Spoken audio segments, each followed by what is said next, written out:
Juliet Charlie Flight 2024. Cleared for takeoff. Cleared for takeoff. Juliet Charlie Flight 2024. Be a jet sweep, going to bounce it to the outside, uses that speed, spins off of one tackler, still on his feet. Still going. Touchdown! James Clemens! Yes, sir! Welcome to James Clemens Football on PAS Plus. We'll be back with pre-flight coverage after this.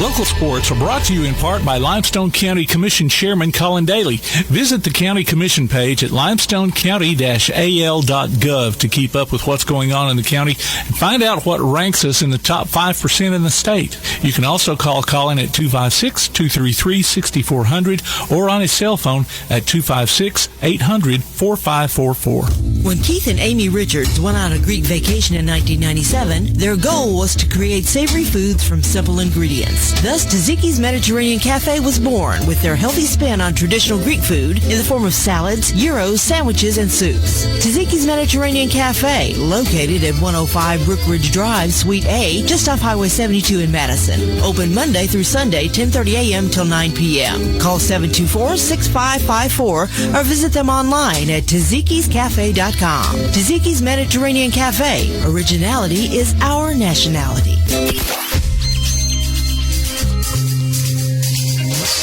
Welcome to the James Clemens Pre-Flight Show on PAS Plus. Brought to you by Tzatziki's Mediterranean Cafe in Madison. Good evening, fans. We're at McCord Field at Aggie Stadium in Albertville as the Jets wrap up their region schedule on the road. I'm Tim Lambert. James Clemens is looking to bounce back with a win after 2 close losses while being in a wait-and-see situation, rooting for Florence to beat Sparkman in hopes that the first round of playoffs will be at Madison City Stadium. The Jets are 4-0 against the winless Aggies, running to a 58-18 win last year. We sat down with running backs and recruiting coordinator Patrick McAbee back on Tuesday during the Wingmen podcast. You've been blessed this year with some good running backs. I mean, you got Barry, who we knew was going to be a hard runner coming into the season. But MJ Gideon has kind of stepped up, and now putting Ty Doty in the backfield, you got a three-level punch there. Yeah, I'm very lucky. Having MJ, Cam, and then sometimes Coach Truitt gives me Ty. That's never got a problem either. Makes you look really good. It does. It makes me look a lot better than I am. Easy to coach that way, isn't it? It is, yeah. So I know offensively, from a running back standpoint, it was a little bit difficult. That defensive line of Austin, I mean, our offensive line does a really good job opening up the holes, but a lot of things happened Friday night where we weren't able to kind of cut across like we normally had been able to do, and I don't know, man, it just, Gideon comes in averaging almost 100 yards per game, and they kind of shut him down. Yeah, they do a very good job with their linebackers, and their D-line was very good, and it was tough. But, at the end of the day, that's something we got to work on, like Coach Johnson said. You got to work on us and try to get better. So, and I hate to beat a dead horse, and I know we don't probably want to bring it up. The passing game's got to get better. And we talked about early in the year, we were having such success running the ball, but everybody still respected that passing game. And as the season has rocked on, they are packing that box.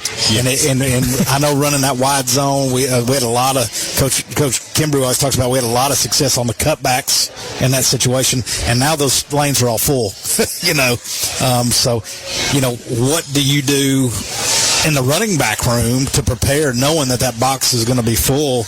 I mean, what kind of conversations y'all having about finding different creases or whatever there may be? Sticking to what we do, the brand. Yeah. Getting off the football, finishing with your feet. Yeah. Coach Truitt always says.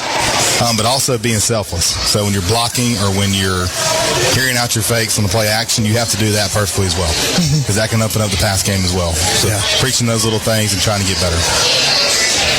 Well, I mean, one of the things that we were able to see, especially, we even saw this Friday night, one of the things that impresses us, other than the fact that Cam Berry runs as hard as he does, usually he's way down the field after going for his next block. Yeah. And he's leading the way for Gideon. And that's something that I know from the fullback slot, because he's a tailback, but he's at fullback. And, I mean, that's That's impressive. Yeah, he does a really good job with it, and he gives a lot of effort. I know it's a very hard job. You also have to split carries with it. Yeah. So you also have to be selfless in that way. He's shown that. He's shown that he's very selfless in moving in that position and doing a heck of a job. It's going to work out for him in the next level, too. Yeah. So hopefully. So speaking of the next level, talking about your other role as recruiting coordinator. So from a high school standpoint, how does that work? So usually I'm talking to colleges, trying to get prospects to them, get information, and then when they come on campus, I show them who we have and just trying to communicate with them the guys we have. And at JC, it's very easy when they all have 4.0s and 30 ACTs and they're 6'7" like Achenbach and look like Doty on the field. Or they're Jalen Brown and they're 6'7". Yeah. So, but just communicating with them and trying to get them out there, promoting them as much as they can. He's a liaison. Liaison. Yeah. So do you do most of the huddle film? Where I understand a lot of the huddle stuff comes from you. Yes. So you're cutting up film, I guess, on those players, or not cutting it up, because I guess huddle does that, but putting those highlights together for the players, or how does that work? Putting the highlights together, putting it out on social media, doing all their graphics, telling them who to message, who to tag, visit-wise, and just trying to get it out there as much as I can. So you're actually having conversations with the players about, hey, when you post this, tag so-and-so and so-and-so. That's awesome. Yeah. Giving them some guidance on that process. I see that on X, right? I see a lot of that, all those tags and everything that you guys are putting out there. And, I mean, I always kind of wondered where that came from. Now I know. Well, I think it's important. I mean, like, giving those guys some guidance in the process, right? Yes. Like that's something that probably a lot of people overlook, is not only making the communication with those coaches, but then guiding your own kids on how to act, what to put out there. Sure. I think that's huge to have a guy on staff like Coach here that's his job, to help those kids. Well, and so many parents have those questions too. That they come to us about questions about how to handle everything, but a lot of parents don't know how to approach that either. And unfortunately, we see parents go the wrong way in that. In that process as well. So, I mean, you get to work on that end with those kids and parents as well. I do, and so it's really just helping them out, knowing where to go and helping make the decision, because it's a big decision. Yeah, like it's a huge life-changing decision. And right now we have 3 going to Air Force, which is remarkable. That's huge, and that's all them. I mean, they've worked so hard in the classroom and also on the field with Ty, Isaac, and AJ. And I think we'll have about 7, 8 more end up at various levels. So, which it's a big class, right? I mean, the senior class, how many? I mean, there's 30, something like that, 30 seniors, something about like that. 31, 32. Yeah, it's a bunch. You see Tim Coleman. I mean, he's one of the only long snappers that are going to some of these all-star games that are coming through. So, I mean, you're constantly, I imagine your phone rings constantly. It's nonstop.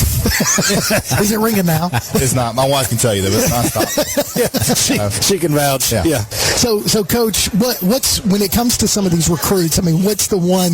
Has there been a call from a school that's kind of left you going, I wasn't ready for that? Not yet. Now with Twitter nowadays, sometimes they'll just bypass me and get straight to the kid. Yeah. So, and that's also great. Yeah. Now I'm going to handle it. One less phone call. Yeah. But, I think, right now we got a bunch of kids with offers. I think Bryson Dowdell just got East Tennessee State. Okay. He has SEMO. Where Logan Eggers up there have a really good freshman year. Derek Thomas has 4 or 5 offers. Miles Taylor just got a couple. So got a bunch of guys working towards trying to get some more. The Air Force thing is when I found out that Ty and you had AJ and Isaac, I mean, all 3 of them going to Air Force. I mean, that's not easy. That's not easy to get into, and then from a football standpoint also. Yeah, that speaks to them. Their hard work in the classroom and just their hard work in the weight room and on the practice field. Because they all have 4.0s and high ACTs. Yeah. Well, that's just a different kind of commitment. Yeah, it is. I mean, it's cool. I committed to some local whatever, but to commit to the Air Force or the Naval Academy, that's a different level of commitment. Total different level. Yeah, I think it's like $1.5 million worth of scholarships for those 3. Yeah. Wow. Yeah, because not only they get to go to school, but they get paid while they're there because they're part of the military. I mean, if you can do that and you're into that life, it is a huge step for those kids forward in life because they're getting paid as military, and all those things. I mean, they are set when they come out of there if they do it right. But I think all 3 of those guys will excel in the service academy type environment. Oh, I mean, They're structured, they're disciplined. You already mentioned their grades, their work ethic. I mean, we've had Ty and Alkenbach both on the air, just being around those guys. I mean, and we haven't. I don't think we've had AJ on. We have not. No, but those other two, I mean, you know, they're going to do well. They'll do great. We're excited to go see them. So, Coach, one of the things that we introduced this year from a offensive standpoint was something you don't see a whole lot of now. It's the I formation. And so where was that? Where was the mindset of introducing the I formation into this offense? Well, it really started last year when we had Luka. Yeah. Oh, that's right. We could go three tight ends and put them back there. And it just kind of goes back to the brand. Yeah. And we're going to get downhill. We're going to run right at you. And it just allows us to do so much stuff with wide zone where we can lead block it or we can outside block or wham back to it. It just allows us to be so much more versatile. Yeah. And then the boots off of it are great when we throw the ball. So, of course, you're gonna lose Ty and Cam this year. What you got coming up? We got a really good freshman receiver coming up. Yeah. Aaron Gonzalez. We got freshman team just finished the season undefeated. Undefeated. Yeah, undefeated. Running back room, there's some good young guys in there. Davion Johnson, DJ Rosario, and Jaden Delbers does a really good job. So, and having MJ back is going to be a big help. Yeah, just a sophomore. So, just a sophomore. So 2 more years of him. Recruiting side, he already has 2 offers. Really? UNA and Alabama A&M. Roar Lions, baby. I thought we're not going to get him. Okay, he's going to go bigger. So with MJ, I've talked to a couple of different people that have watched him play, especially on the sports side. Some of the announcers from other schools, and that's one of the things they talk about. Doty, they talk about Cam, but they're like, you know, that 1-2-3 punch of having. Now you're seeing Doty kind of get more comfortable, because we know that he was on a limited snap count earlier in the season. But we're starting to see, especially these past couple of weeks, flashes of Doty and Doty happening. Yeah, the other night was probably his best game. Yeah, he looked like himself, and it was so glad to see, because he's worked so hard to get back and, you know, just keep improving on each week. Well, it's finally like he had his legs under him. You know, and I know we've played. Sure. But it's finally like he had his legs under him, and he trusted his body. And, boy, I've never seen a guy spin and stay on balance better than that guy right there. He does some amazing things. But, I mean, that's the thing about that running back room that you have. I mean, it's solid. It's solid. Makes it easier to coach. Do they let Doty come to the meetings, or is he a receiver? No, he's with Truett during the receivers. He just naturally picks it up somehow. So you don't get to fight for it? You don't get to look at Truett and go, hey, let him come in here. We just get in the ball any way we can. Do you ever go to the running back meeting and go, hey, guys, y'all just keep doing what you're doing. We'll see y'all tomorrow? Hey, no. I shared film with you. Y'all get an early day. Yeah. Just keep hitting the hole, boys. Yeah. But they're all great kids, and that's one thing we have in that room. Yeah. And Cam did a really big job of building that culture in there and just setting it by example, whether it was the weight room or how to watch film or how to be in meetings or how to practice hard. Like, Cam did a huge job in setting that culture up. Well, there's a reason he's got that C on his chest. Yep, exactly. Yeah. No, 100%. And then when you think about some of the historically, you know, or at least since I've been doing the broadcast, I mean, Snodgrass, when Dante Snodgrass, you know, he kind of had that downhill, level-headed, you know, running that even for a smaller guy. Yeah, set that tone. He had that mentality. Yeah. Well, DJ ran hard too. Yeah, absolutely. I mean, DJ last year was a big part of it. Huge. Yeah. So, I mean, it's got to make your job just a little bit easier. Yeah, just a little bit. Having those two. Well, Coach, man, we appreciate your time, and good luck this Friday night against Albertville and as we continue on towards the playoffs. Thank y'all. Appreciate y'all. That was running backs and recruiting coordinator Patrick McAbee talking with Kirk Pierce, Johnny Johnson, and Brad Kimbrough on the Wingmen podcast earlier this week. We'll be back with more of the James Clemens Pre-Flight Show on PAS+.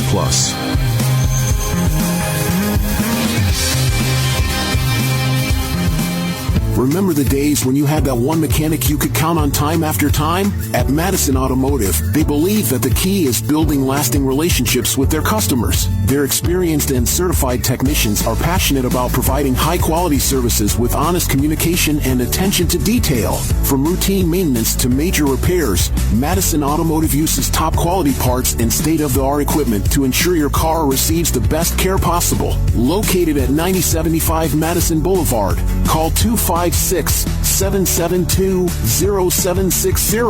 Madison Automotive. Athens Utilities comprises Athens Electric, Athens Gas, and Athens Water Services. Together, we are committed to providing reliable and affordable electricity, natural gas, and water and wastewater services. We operate as part of the City of Athens, and just like our city's motto of Athens is classic, Southern, character, we believe in supporting what makes our community special. And that includes local sports. Call 233-8750. Come by our office at 508 South Jefferson Street or look for the link online at athensal.us. When Keith and Amy Richards went on a Greek vacation in 1997, their goal was to create savory foods from simple ingredients. Thus, Tzatziki's Mediterranean Cafe was born with their healthy spin on traditional Greek food in the form of salads, gyros, sandwiches, and soups. Tzatziki's Mediterranean Cafe, located at 105 Brookridge Drive, Suite A, just off Highway 72 in Madison. Open Monday through Sunday, 10:30 a.m. till 9 p.m. Call 724-6554 or visit them online at tzatziki'scafe.com. Tzatziki's Mediterranean Cafe. Originality is our nationality. James Clemens pre-flight coverage on PAS Plus is brought to you by Tzatziki's Mediterranean Cafe in Madison. Now, let's join the Tzatziki's touchdown team. Kirk Pierce, Johnny Johnson, and Brad Kimbrough. It's time now for another edition of James Clemens Sports right here on PAS Plus. We are live at Vernon Wells Stadium in Albertville, Alabama for another Region 4 matchup tonight between your James Clemens Jets and the home team, the Albertville Aggies. Good evening, everyone, and welcome to the Tzatziki's Pre-Flight Show. I'm Kirk Pierce bringing you tonight's action, play-by-play action, and then I've got up here in the booth with me to my right, as we are on the visitors' side in the visitors' press box at Vernon Wells Stadium, Coach Brad Kimbrough. Coach, glad to have you here tonight. Just call me Theo. Theo. I love it. I feel like a Theo, man. Feel Down like here, Theo? long way from home. Yeah. We didn't get our Tzatziki's this week. Not. You know, we're on the road, so not the normal Tzatziki's, but good to be here. Yeah, and so tonight's an interesting little matchup because you've got a team in Albertville, 0-8 on the season, 0-6 in Region 4 action. And you've got James Clemens coming in tonight, 5-3 overall, 4-2 in Region 4. Yep. And it's a really big game, more probably than it needs to be. Way more than it needs to be. You know what we were hoping for is to have this whole thing locked up, a few weeks ago, whether that be the 1 seed or the 2 seed after last week. Instead, now our destiny is in somebody else's hands tonight, and a loss here would put us in really bad shape. Absolutely. It could send, I didn't even look, but it could send the standings into a mess. Complete topsy-turvy, and obviously coming into tonight against an 0-8 team, you got to expect that we're pound for pound, we should be able to take this game with no issue. Yeah. However, on the other side of the county, further into another county and another county over, you've got Florence visiting Sparkman. And if Florence can come away with a win, then that puts us hosting first-round playoff as a number 2 seed. Right, and you want to host for the first round. You don't want these guys to go out. All that this senior class has done at James Clemens, you don't want their last home game to be a loss last week to Austin. Sure. You want them to have the opportunity to go back home and defend that turf there at Madison City Stadium. But, I mean, look, we're in regardless. Sure, yeah. Right, we're going to be in, so we're going to have the opportunity to play in the playoffs, but we would like to go and host one more game there in Madison. Absolutely. And then you've got the other team that's kind of on the outside of the rankings and the standings in our region looking in is the other school. Yeah. I mean, if Florence was able to pull off a win tonight on the road against Sparkman, not only does that help us, but I think it helps them. It would help them. It would help the other school. Yeah, right, because they're getting in the 4 seed. That's what we were talking about earlier, right? Okay, I got confused. Yeah, so it happens to my small brain. It's okay. Quick. No, so that's kind of where Region 4 is. I mean, you've got Austin firmly entrenched as the region champs. They were able to do that last week. Then you've got right now Sparkman sitting in the number 2 slot, and then you've got us at number 3, and right now Florence at number 4. But this region seems like it does that every year. It does. It's a very competitive region, and you may have one team kind of lock it up, but then it seems to be a battle for 2, 3, and 4, and so on. So it's good competition in this region. Yeah, so we're about 11 minutes away from kickoff. We want to take a break and then come back. We'll have the national anthem. We'll have the captains out there for the coin toss, and we'll also talk a little bit more about what we've got coming up tonight here in Albertville. And, again, you're listening to the Taziki's touchdown team right here on our pre-flight show. You're listening to James Clemens Football right here on PAS+. When Keith and Amy Richards went on a Greek vacation in 1997, their goal was to create savory foods from simple ingredients. Thus, Taziki's Mediterranean Cafe was born with their healthy spin on traditional Greek food in the form of salads, gyros, sandwiches, and soups. Taziki's Mediterranean Cafe, located at 105 Brookridge Drive, Suite A, just off Highway 72 in Madison. Open Monday through Sunday, 10:30 a.m. till 9 p.m. Call 724-6554 or visit them online at tazikiscafe.com. Taziki's Mediterranean Cafe. Originality is our nationality. Since 2014, Honest Coffee Roasters has believed that coffee should be both delicious and of the highest quality. Full-service craft coffee shops locally owned in Madison and Huntsville, they source their coffee directly from farmers around the world, so they know the quality in each cup. And not only coffee, breakfast, lunch, acai bowls, and seasonal treats, too. Order online at honesthsb.coffee. Honest Coffee Roasters, located at 92 Shorter Street in Madison and 114 Clinton Avenue East, number 106 in Huntsville. Honest Coffee Roasters. Whether you're an experienced golfer or a total beginner, Madison Golf Center has the largest, most up-to-date practice range in North Alabama, including a complete teaching center with the best and most experienced instructional staff available at your convenience. Madison Golf Center features the most complete driving range facility around, with a large grass tee area allowing for 100 hitting stations a day with a 14-day rotation. Open every day year-round and located at 401 Lime Quarry Road, between Walt Trina and Hughes Road. Madison Golf Center. This has been the James Clemens Pre-Flight Show. We'll be back with first quarter action on PAS+.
Welcome back to James Clemens Football right here on PAS+.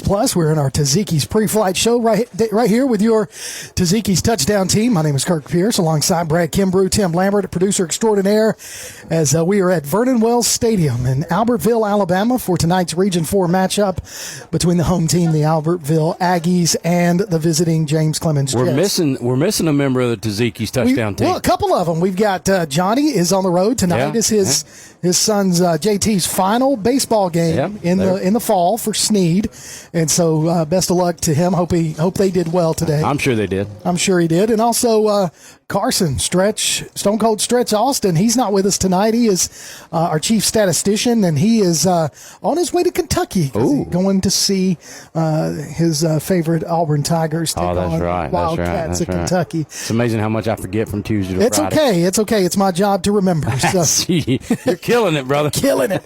So Coach Kimbrough, coming into tonight, we've honestly, if you look at 2 weeks in a row, we lost 2 games in a row, and we knew that was going to be a tough stretch, but all with about 5 seconds left total on the clock. Oh, yeah, absolutely. And then there was a 4-point difference between those 2 games. And, you know, we're so close to having, you know, when we leave Spain Park game, we're thinking that's a loss. But, man, look where we are and how well we competed, right? And then go to Florence and get a win, and then just a heartbreaker at Sparkman, really, really a letdown for us. And then the really tough game against Austin that we kind of dug ourselves a hole in the first half and just could not come back out of that one. But we're so close to being a 7-1 team or a 6-1 team and being the region champs.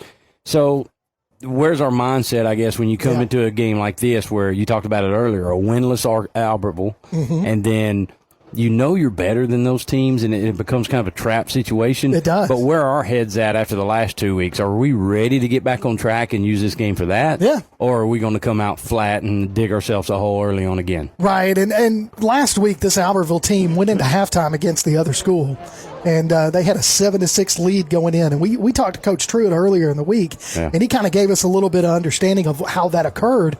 And basically what we should see now, Albertville obviously can change. Yeah, it can change every week. Every week. But what they basically are doing is just stacking the box and stopping the run and putting pressure on the quarterback pretty much every time and making those defensive backs go to man. Yeah, not let you run the football against us, and we'll put so much pressure on the quarterback that it's going to make it very difficult for you to get the ball down the field. Now, defensively, we've come a long way over the course of this year. Oh, yeah. It's a young defense, and we knew that there were a lot of people that we needed to replace on the defensive line and also in the secondary. And defensively, we've played really good at times. Now, we've given up some big plays here and there, but I think what has been our Achilles heel, and this will be your old football coach mindset, which we've heard about it from you all week, are the penalties. Penalties have killed us. I mean, you could even go back to the Sparkman game and say there were way too many penalties. Right. Right? And that put us in a situation that we shouldn't have been in. Against Austin, got a chance to win the game, but penalties kept you from doing so.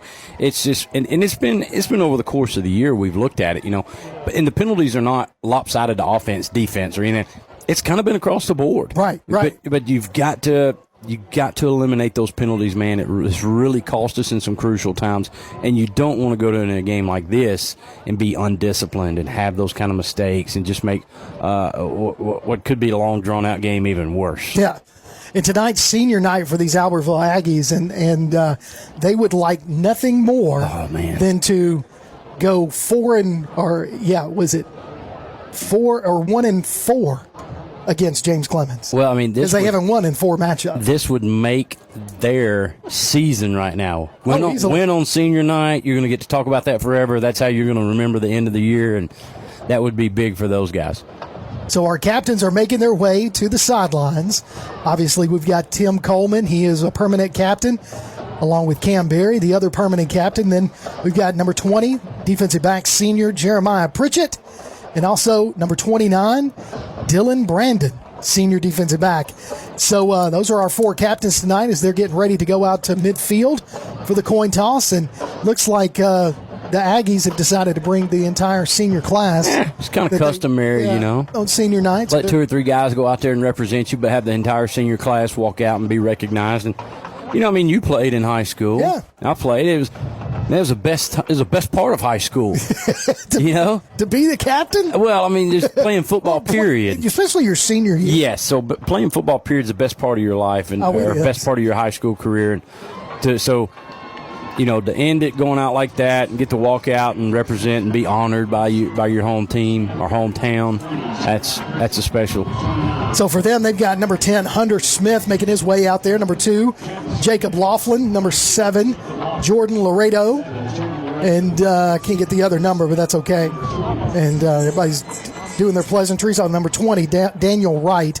Those are the 4 captains that have gone ahead and made their way to midfield for the Aggies of Albertville as we get ready for the coin toss. Make sure you go online to pasplus.net and enter your name for Timeout with Tzatziki's. And listen during the first timeout of each James Clemens game as we announce the winner of basically a family feast for 4 chicken dinner from Tzatziki's Mediterranean Cafe just off of Highway 72 in Madison. Who doesn't love Tzatziki's? I'm going to tell you, man, it's good stuff. We're missing it. You mentioned it earlier. We're missing it.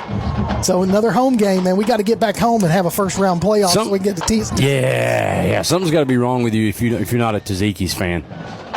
So deferred to the second half.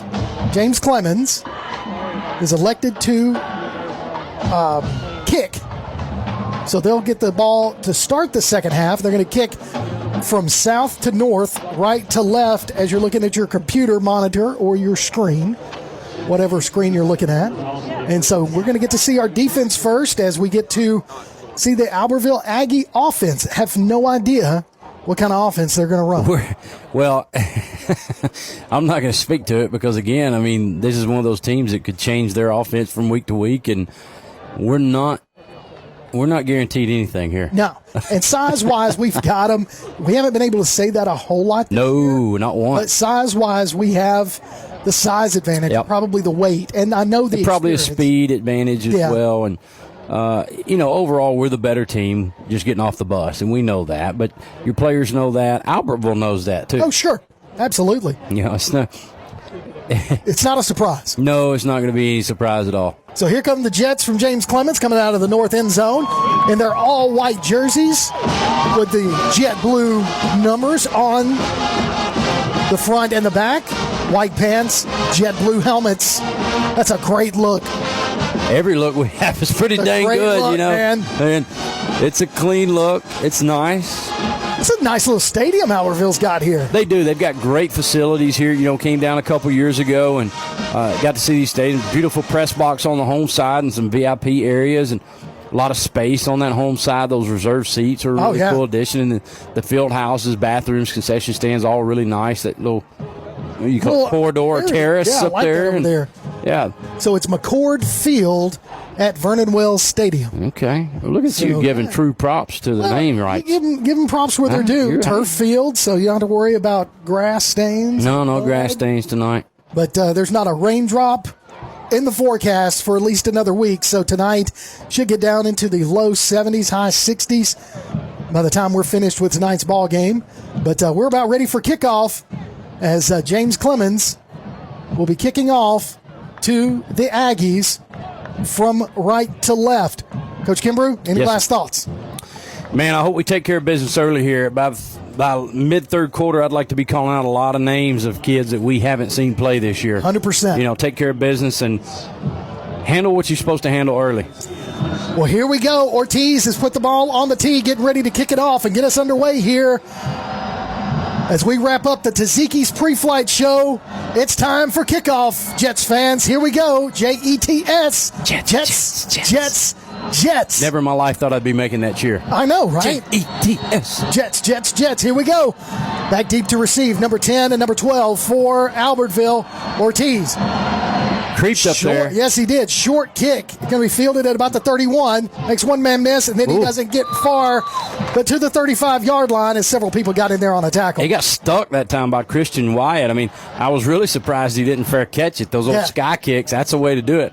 We're going to give you the ball on the 30, 35. Just take it. But he tried to get something out of it. So here we go. 1st and 10. Aggies from their own 34-yard line, as they are in black pants, red jerseys, black numbers, black helmet, black and red. Yeah, we may not be able to see all the numbers for Albertville. It seems like there's a shadow right there on the 40, doesn't 30, it? Yeah, in that part of the field. So here we go. Could be the glare on the window. Single back of the backfield, number 7, that's Laredo. Jordan Laredo, one split to either side, quarterback. Number 16, Parker Gibson, he's in the shotgun.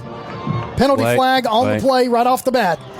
I'm going to say delay a game. Here. I don't think they got the clock reset, to be honest with you. There's no way that they're going to call it, though. They're calling it.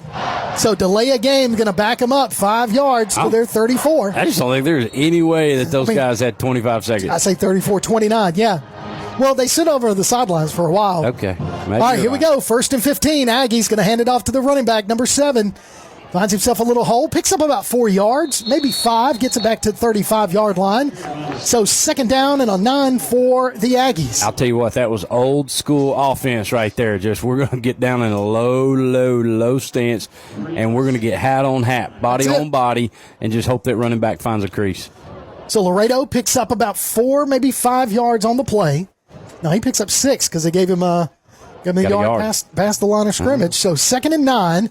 For the Aggies, we're just underway. Yeah. First play penalty, second play positive yards. So here we go. Same setup. One split to either side. Laredo, the running back, behind Gibson, the quarterback. He's in the pistol. Looks like we're bringing some luggage. Brought extra pressure. We did. And Laredo finds another gap, gets it out to about the 40-yard line. Still about 4 yards short of the first down, so we're going to make it 3rd and 4 to the 40-yard line. Yeah, I couldn't tell if that was Hayes Harrison that got in there or Tank Ezel. But we brought extra pressure in the B gap right there, and fortunately for Albertville, they were taking it off the tackle. Yeah, so a little misdirection there on that counter play to the left side.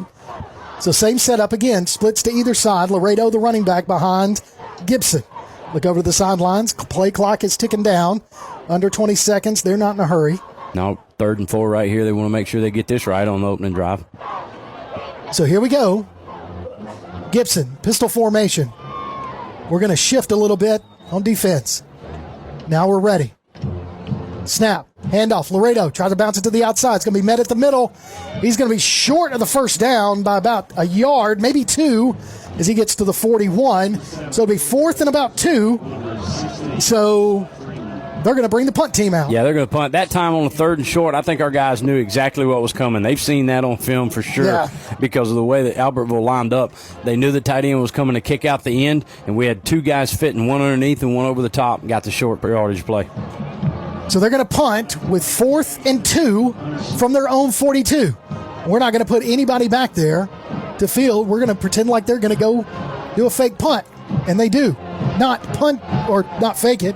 It's going to take a Albertville roll all the way down to, oh man, that thing rolled about 40 yards. Well, we were definitely in punt safe mode, right? Yeah. So line up in case there's a fake or something on 4th and short. Nobody back deep, like you said. And he had all the time in the world because we're not rushing it. It's just a punt safe. He had all the time in the world to take his time, and he kicked that thing on the end where it's going to keep tumbling. And it did. Now, one of the guys was able to outrun the roll and down it at the 4-yard line. So James Clemens takes over 1st and 10 from their own 4. Yeah. Looks like we're going to go with trips to the far side. Lively, Doty, and Little. Gill's your first quarterback. Yep. So Gill is our first quarterback. Probably going to see both of them. Quick swing pass out to Doty into the flat. Doty got some blockers. Now he's going to be drugged down by his shoulder pad, past the 10, down to about the 11, maybe 12-yard line. Depends on where they spot it. So nice little pickup there by James Clemens. Yeah, it is. It's also a great effort on Albertville's part right there. Forgive us for not seeing the number, but he was engaged with a blocker and reached out and grabbed Ty and just would not let go, held him up long enough for extra help to get there. So 8 yards on the play, 7. They say 2nd and 3. So 7 yards on that reception by Doty from Gill. Now Doty in motion to the near side. Again, quick flare. He's got plenty of blockers. Oh, he's got them. Take it to the inside. Now he's going to bounce it to the outside. Picks up his first down past the 20, down to about the 22-yard line. So 1st and 10, James Clemens. Well, A.J. Little and Blake Lively both looked at each other that time as in, dang, if we'd have held those blocks a little bit longer. Just a second. Little bit longer, then Ty may be taking one to the house. So now we're going to go 2 splits to the far side. That's going to be Lively and Little. I said Blake Lively. I think that's Ryan Reynolds' wife. It is Ryan Reynolds' wife. Alex Lively, I'm sorry. So now we got Barry split. Now Barry is going to go into the backfield along with Gideon and Gill. Going to hand it off to Barry. Barry to the far side. And he's going to find himself a little bit of a crease, get past the 25, down to about the 27 maybe. So a nice pick up there by Cam as he comes up limping just a little bit. But wasn't it good to see Cam running the ball like that? Right Man, he took that ball and he ran like we used to see him run. So here we go. Barry's coming out. I told you he had a little catch in his giddy up right there as he's jogging off the field, but a little bit hamstrung there. So hopefully we'll get him back out there in a second. So we're going to go trips to the near side. Now we're going to put Little over on the far side. So Doty and Lively close to us. Gideon in the backfield along with Gill. Now Doty goes in motion. Gill, swing pass out to Doty into the flat. Picks up the first down to about the 31. Did he get the first, though? I think he's short. No, they're saying he's even short of the 30. Yeah, I think he was short of it. Yeah. He kind of sat down right there looking to turn back to the inside, and they just had it covered up. So it looks like, I guess, where he was past the 30 was when he was out of bounds over there on the far side. Yeah, probably so. So now Gill's going to stay in at quarterback. Gideon and Little and Doty are all staying out there.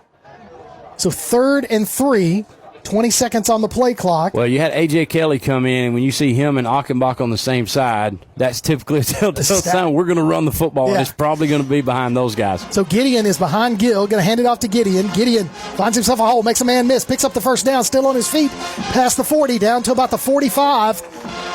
And that's where they're going to mark him down, right at the 45. A good run there by M.J. Gideon. Very good run. Never got a chance to really kind of get out of second gear for him, okay, but he did a great job of staying behind his blockers, shifting his weight left to right, and just not letting anybody get a good shot on him until he picked up a few yards. So another James Clemens first down as we are marked at the 45-yard line with 7:15 and counting remaining in this opening quarter.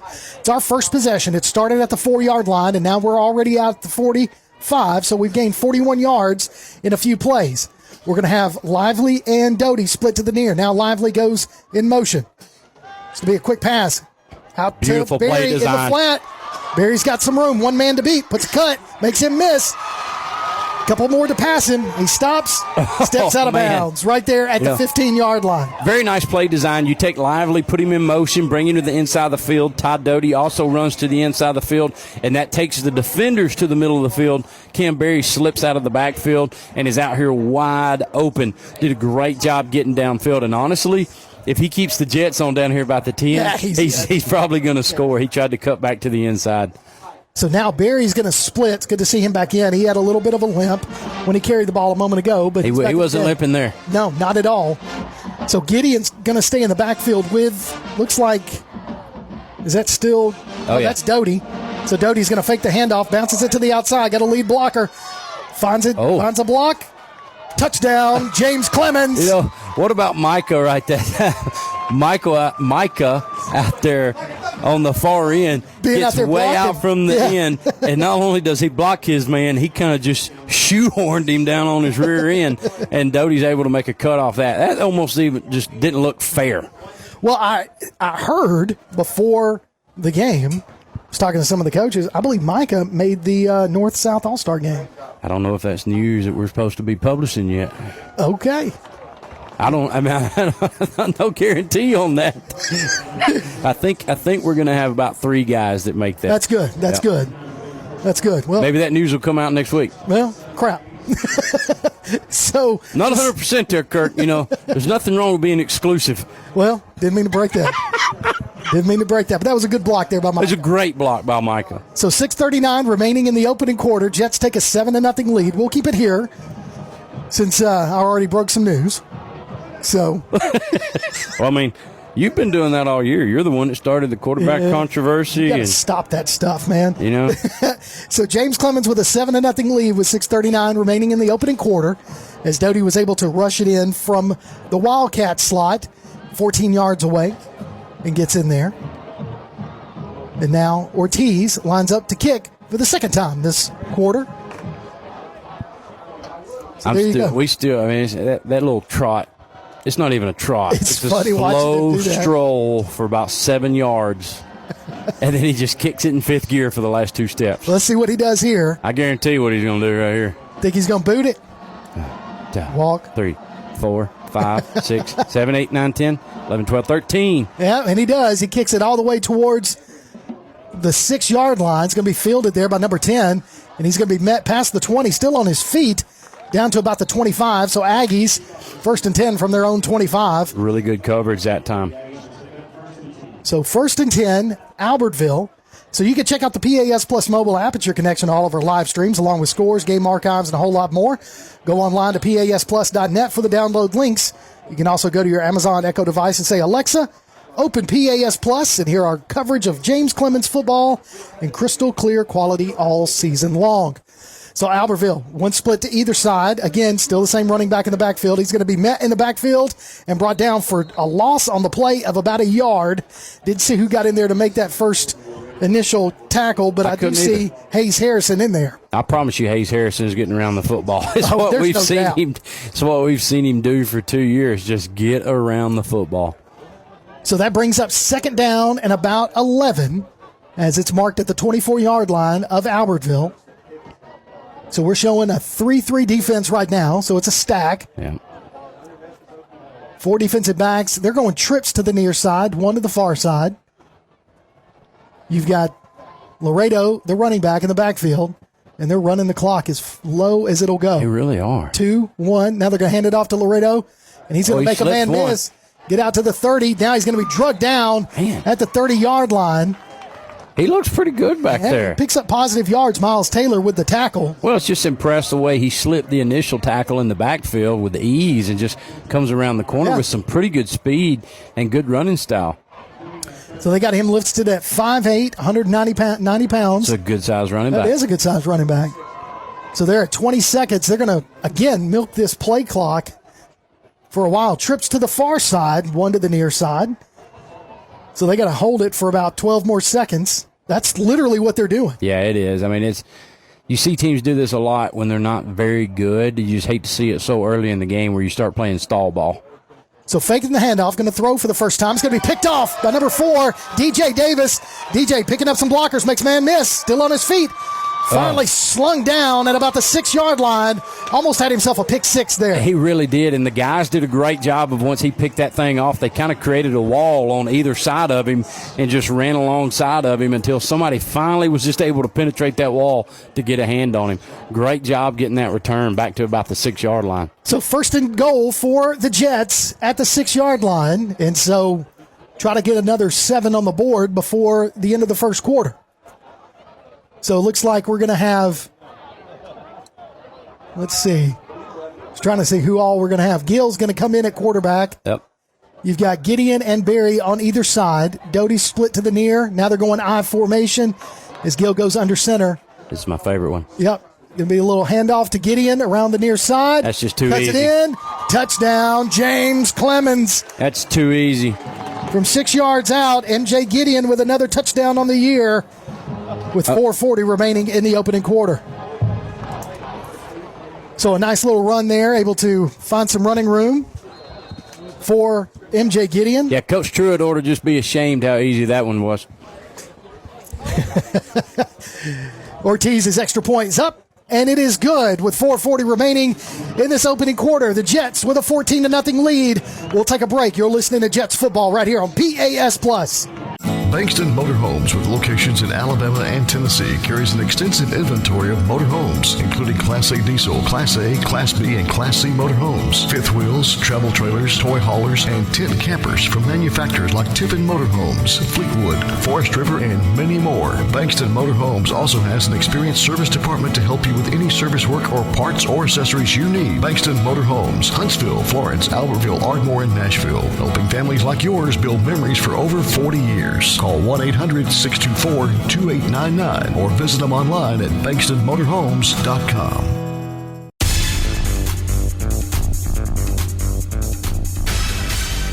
Welcome back to James Clemens Football on PAS+. Kirk Pierce, Brad Kimbrough, Tim Lambert on the visitor side in the visitor press box tonight on this clear football night. Looks like our side to me. Yeah, I like it. So 4:40 remaining in the opening quarter. Jets with a 14-0 lead as Ortiz walks up slowly. Boot to leather. Back to the sky kick. Fielding. Oh, ball down. Ball's on the ground. Still on the ground. Picked up by James Clemens. That's James Clemens football. James Clemens gets on a fumble recovery on kickoff as number 20 tried to field it. It just kind of rolled off his chest. Well, we talked about that just a few weeks ago, and even last week, we talked about it with Austin. We sky kick, and so many times you see that guy sitting under it, and it hits him in the shoulder pads, and you can't handle that ball, and that's what happened right there. So 4:35, and James Clemens with an opportunity for their third possession of the first quarter after 2 turnovers in a row. We were able to put the touchdown on the board after the interception. Let's see what we can do after the fumble. So we're going to go. Another touchdown. Yeah, I'd like it. So now we've got, looks like Achenbach split out to the far side along with Lively. Barry going to take a swing pass. Ball. Oh, in and out of his hands. So Gill led him perfectly, and it just got right out of Barry's hands. Yeah, that's the best throw we've seen Gill make like that. Yeah. Okay, where like a swing route coming out of the backfield, and he did. He hit Barry right in the hands. And he led him perfectly. If he caught it, he's in stride. Yep. But kind of, I think he probably took his eyes off just a little bit to see. Oh, he probably looked upfield. See where his blockers were, because Lively and Achenbach had the blocks on. Oh, man. So now Barry in the backfield with Gill. 2 splits to either side. Now Barry goes into the flat. Now look to a quick pass to Doty across the middle, and that hit Doty in the numbers. Not something we see a lot, and he drops it. No, I mean, again, it's almost just basically like a quick slant across the middle of the field, and we got Doty one-on-one with a safety and about 3 yards between them, and Gill hits him just perfectly in stride. Yeah, and he's touching end zone. Oh, no question. One. So we like our chances with Ty Doty one-on-one with anybody. 100%. So 3rd and 10. So got a penalty flag on the play. Man, that's 2 balls right there that Gill makes a really good throw, and it just bounces off the hands or bounces off the pads of our receiver. So looks like Albertville declined the penalty because they were moving the ball and they moved it back. So it brings up 3rd and 10 instead of giving us 2nd and 15. So under center, Doty is the tailback. Barry is the up back. Going to fake the handoff to Barry, give it to Doty. Doty trying to bounce it, put a stiff arm. The guy holds on to him just long enough and then drives him into the dirt. Yeah, there was just a lot of stuff that had to happen on that play for it to develop, and it really just took too long. So they were able to stop us on 3rd down, brings up 4th and about 11. Well, I don't see no kicker. I don't either, so it looks like we're going to go for it on 4th and 11. As you're going to have Little split to the far side, Doty and Lively close to us on the near, Barry in the backfield along with Gill. Gill in the pistol now moves Barry to his left. Shotgun, takes it, looking to pass, looking to throw it to Little in the end zone, off of his fingertips. Man. Pass falls incomplete, so that was 3 perfectly thrown balls there by Gill. Now we have a turnover on downs. Man, you cannot ask for a better placement of the ball right there. Over the defender's head and right into the hands of a receiver streaking down the sideline, and he's going to walk in the end zone. So, I mean, it could have been that he was going to catch it out of bounds. I couldn't tell from this angle. So we could give Little a little bit of the benefit of the doubt on that. But in and out of his hands, so the pass falls incomplete. Turnover on downs, not able to capitalize on that fumble. Not our best series there. I mean, 3 incomplete passes and then just a real mix-up running the football with Doty. So 2 splits, 1 to either side. Going to hand it off to another running back. He's trying to find his way. He's going to be met by number 24. That's Pritchett, one of the captains for tonight, for James Clemens. Yeah, he did a great job right there, coming in and forcing it hard and then spinning off of a block to make a tackle. So number 28 was the ball carrier, Rith Revolt. How about that? Interesting. So Rith Revolt was your ball carrier. Now in comes Laredo back in the tailback's position behind the quarterback, Parker Gibson. 2nd down and about 7 as Revolt was able to get 3 yards on the play. Rith, yes, TH. So 1 split to either side. We're going to do a shift that got him to move. So that wide out, boy, he looked at us moving and he took off. He was running a streak. Yes, he was. He was coming out there hard. I don't know if he was a decoy to draw a corner or if he was running a route, but he was coming out there hard. Tank Ezel was fired up. He loves that stuff. Oh, absolutely. Stem and shift and get guys moving. And that only happens when your defensive line is really getting after that offensive front. So when you can get them discombobulated. How about that word? Love that word. Here we go. 2nd down at 12. Spell it, but I can't either.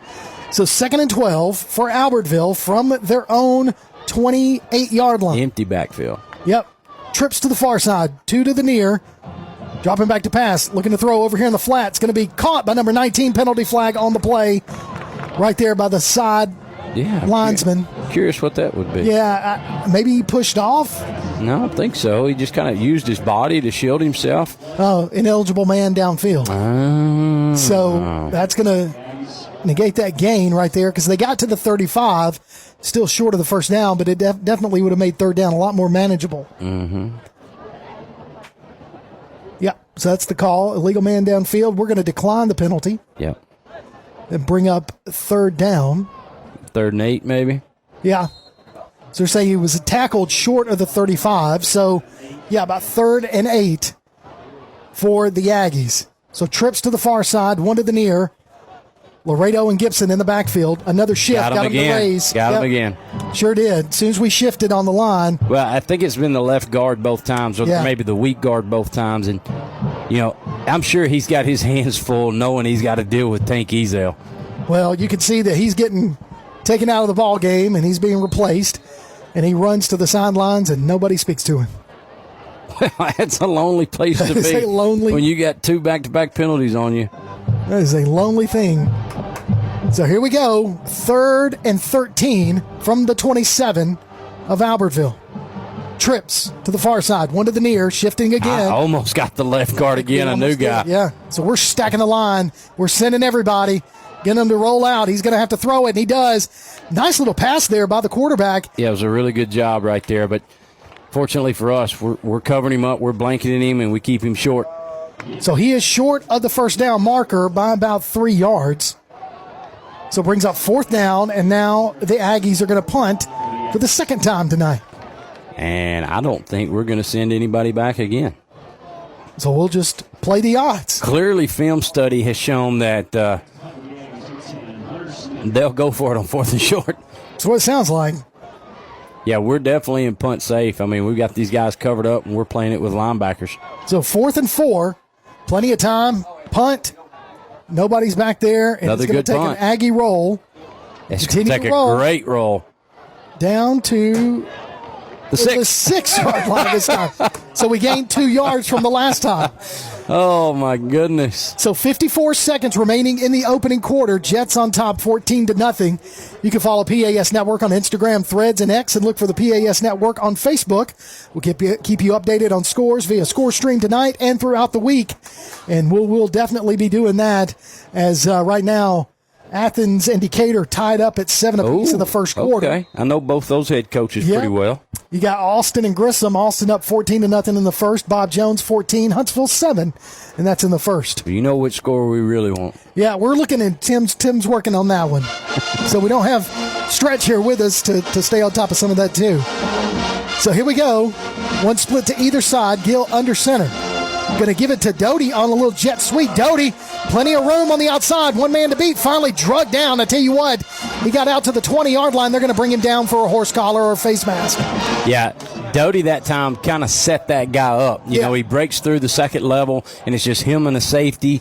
And Doty was not near full speed. No. He was kind of waiting on when to kick it in gear and time it. And the guy did a great job of just wrapping Doty up. But so they're waving off the horse collar. And it was hard to tell if he got horse collar or face mask the way Doty spun around. So, nevertheless, Doty picks up the first down all the way out to, looks like, the 22. So, 1st and 10, James Clemens from their own 22-yard line as the clock is now under 35 seconds and counting. Trips to the near side. Now, Doty's going to go left to right in motion. Now comes back behind Gill. Gill, quick pass out to Doty. Doty's got a couple of blockers. Yes, he does. He's going to try to cut it back to the inside. They're going to hang on for dear life and sling him down short of the 40-yard line at about the 39, but another James Clemens first down. You know, let me give Albertville credit. They are way better tacklers than I anticipated. Yeah, I agree. I mean, they've done a great job of making a tackle at first contact. Mm-hmm. But their problem has been getting to first contact. Getting to first contact might be 6 yards downfield or even 16 yards downfield. But once they get there, they've done a great job of tackling. So 17 seconds remaining in this opening quarter with a 14-0 lead for James Clemens. As we're going to mark it off, there is a penalty on the side that we did not see. So I still think it's a first down. Yes. So waiting on the official. Now we didn't get a call, so must have been a block in the back, maybe? Spot foul? Hard to tell there. Yep. So that moves us back. We still get the first down. We're at the 35, 34-yard line. As Coach McGee is going to let this clock run out. Nope, now we're going to go under center with 5 seconds left. And we're going to run a play. Hand it off to Doty around the near side. Doty tries to bounce it to the outside. Makes several men miss. Picks up about 11, maybe 12 yards on the carry. Gets out to the 46. Really, really good run right there by Ty Doty. And great job by our offensive line of just getting in front of guys. I mean, almost a zone look. I'm not sure it was true zone, but it was a zone kind of blocking scheme. Everybody goes that way and just gets in front of another body. So that's going to end our first quarter. James Clemens with a 14-0 lead. You're listening to Jets football on PAS+. North Alabama Gas District has provided safe, reliable, and economical natural gas service to Madison and surrounding areas of Limestone County for over 40 years. However, accidents and leaks do sometimes occur. If you smell odors similar to rotten eggs or notice other possible signs of a gas leak, such as a fire or explosion, a blowing or hissing sound, or blowing dust or bubbling water, leave the area immediately, avoid ignition sources, warn others, and from a safe location, contact us immediately at 256 866-772-0227. And remember to call 811 before you dig. North Alabama Gas District, we take safety seriously. Keep up with local school, travel, youth, and amateur sports throughout the week with the Play Action Sports Update. Listen weekday mornings at 7:30 and weekday afternoons at 1:30 and 3:30 as we bring you the latest scores, news, and announcements from Limestone County and surrounding communities. That's the Play Action Sports Update 3 times a day, Monday through Friday on 1080 WKAC. Welcome back to James Clemens Football right here on PAS Plus. Kirk Pierce, Brad Kimbrough, Tim Lambert here from Vernon Wells Stadium in Albertville, Alabama. James Clemens with a 14-0 lead to start the second quarter. Barry's going to come out to the near side. Evers is the quarterback. Throws it out to the left side. Pass intended for Little. That falls incomplete. So another quarterback, and we kind of knew this coming in tonight, Brad, that we were going to see both Gill and Evers. We did, and we didn't know if they were going to go by series or if they were going to go by quarters, and honestly, we still don't know. That's right. Right? We don't know if they were saying every third or fourth, whatever. But for the second quarter, I guess, looks like it might be Matthew Evers. So Evers' first pass falls incomplete, 2nd and 10 from the 45-yard line. So now we're going to go 2 splits to the near. Going to hand it off to Barry. Barry cuts it up to the inside, got some room, makes one man miss, still on his feet past the 50, being drugged down from behind, down to about the 36-yard line of Albertville. So a nice run there by Cam Barry, running hard on this matchup. You know, not just running hard, but the experience and the vision he showed. He had the vision to see if he gets out the back door that he's going to score, but he also saw how difficult it was going to be to take that angle, so he puts his head down and picks up 4 or 5 more yards staying on the track he was. So we're in Albertville territory. Ball is marked at the 36-yard line. I formation. Barry the up back. Gideon the tailback. Little split close to us. Now we're going to go into the shotgun, and Gideon and Barry are going to be on either side of Evers. Going to hand it off to Barry. Barry trying to find some room. First contact made, and then he's pushed back after he picks up about 3 yards on the play. So 2nd and 7 right there on that run. MJ Gideon missed his block right that time on the outside. Just kind of ran by the guy. The problem is once you run by the guy, you can't turn around and come back to get him. So I think he ran by him and he did the right thing, looked for the next guy to pick up, but it was too little too late. So they're going to say he picked up 4 yards on that carry. So 2nd and 6 as the ball is at the 32-yard line of Albertville. 18 seconds on the play clock. Evers in at quarterback.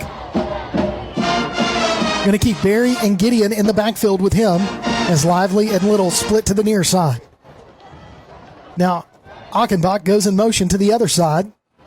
From right to left, going to hand it off to Gideon. Gideon trying to bounce it to the outside, met in the backfield, and finally goes down at the 35-yard line for a loss of about 3 on the play. Deja vu in reverse right there. That time Cam Barry runs around the outside to get a block and misses him. MJ Gideon's held up after, a 1-yard gain? Yeah.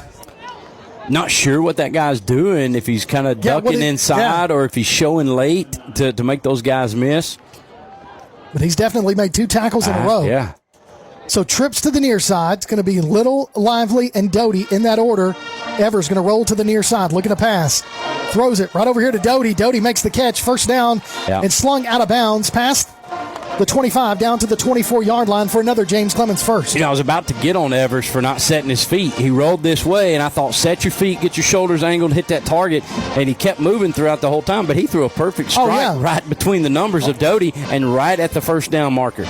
So another first down with 9:38 and counting remaining in the first half, 14-0. James Clemens looking to put another touchdown on the board. So Doty and Lively are going to be split to the left. Little split to the near side. Barry in the backfield with Evers. Evers in the pistol. Going to hand it off to Barry.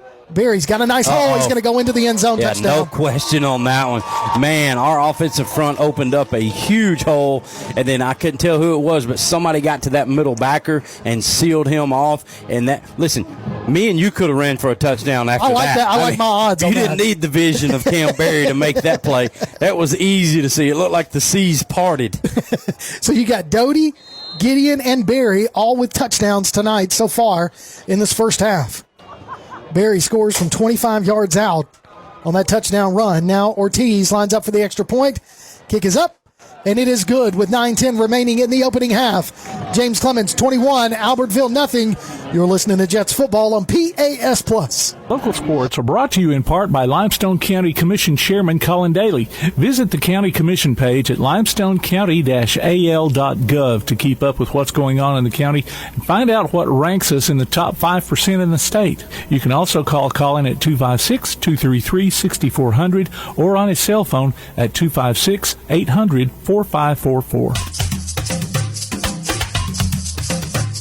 Welcome back to James Clemens football on PAS Plus. 9:10 remaining in the opening half. James Clemens with a 3-touchdown lead, 21-0 your score over the home team from Albertville. So Ortiz going to put it at the 40 and get ready to kick off again. So does he go pooch kick, sky kick, deep kick? What do you think, Brad? I mean, so far, let's go sky kick again. If you find that same up back that fumbled the last one. He's not out there. He's not. I know which one it was. Well, hey, look, if he was your starter, then go for the backup. I mean. So here comes Ortiz, slow walking it. Here we go. Boot to leather, little sky kick. A little deeper. Fielded about the 18-yard line by number 18, and he's going to be hit at about the 26, but falls forward down to the, I said 23, falls forward to the 25.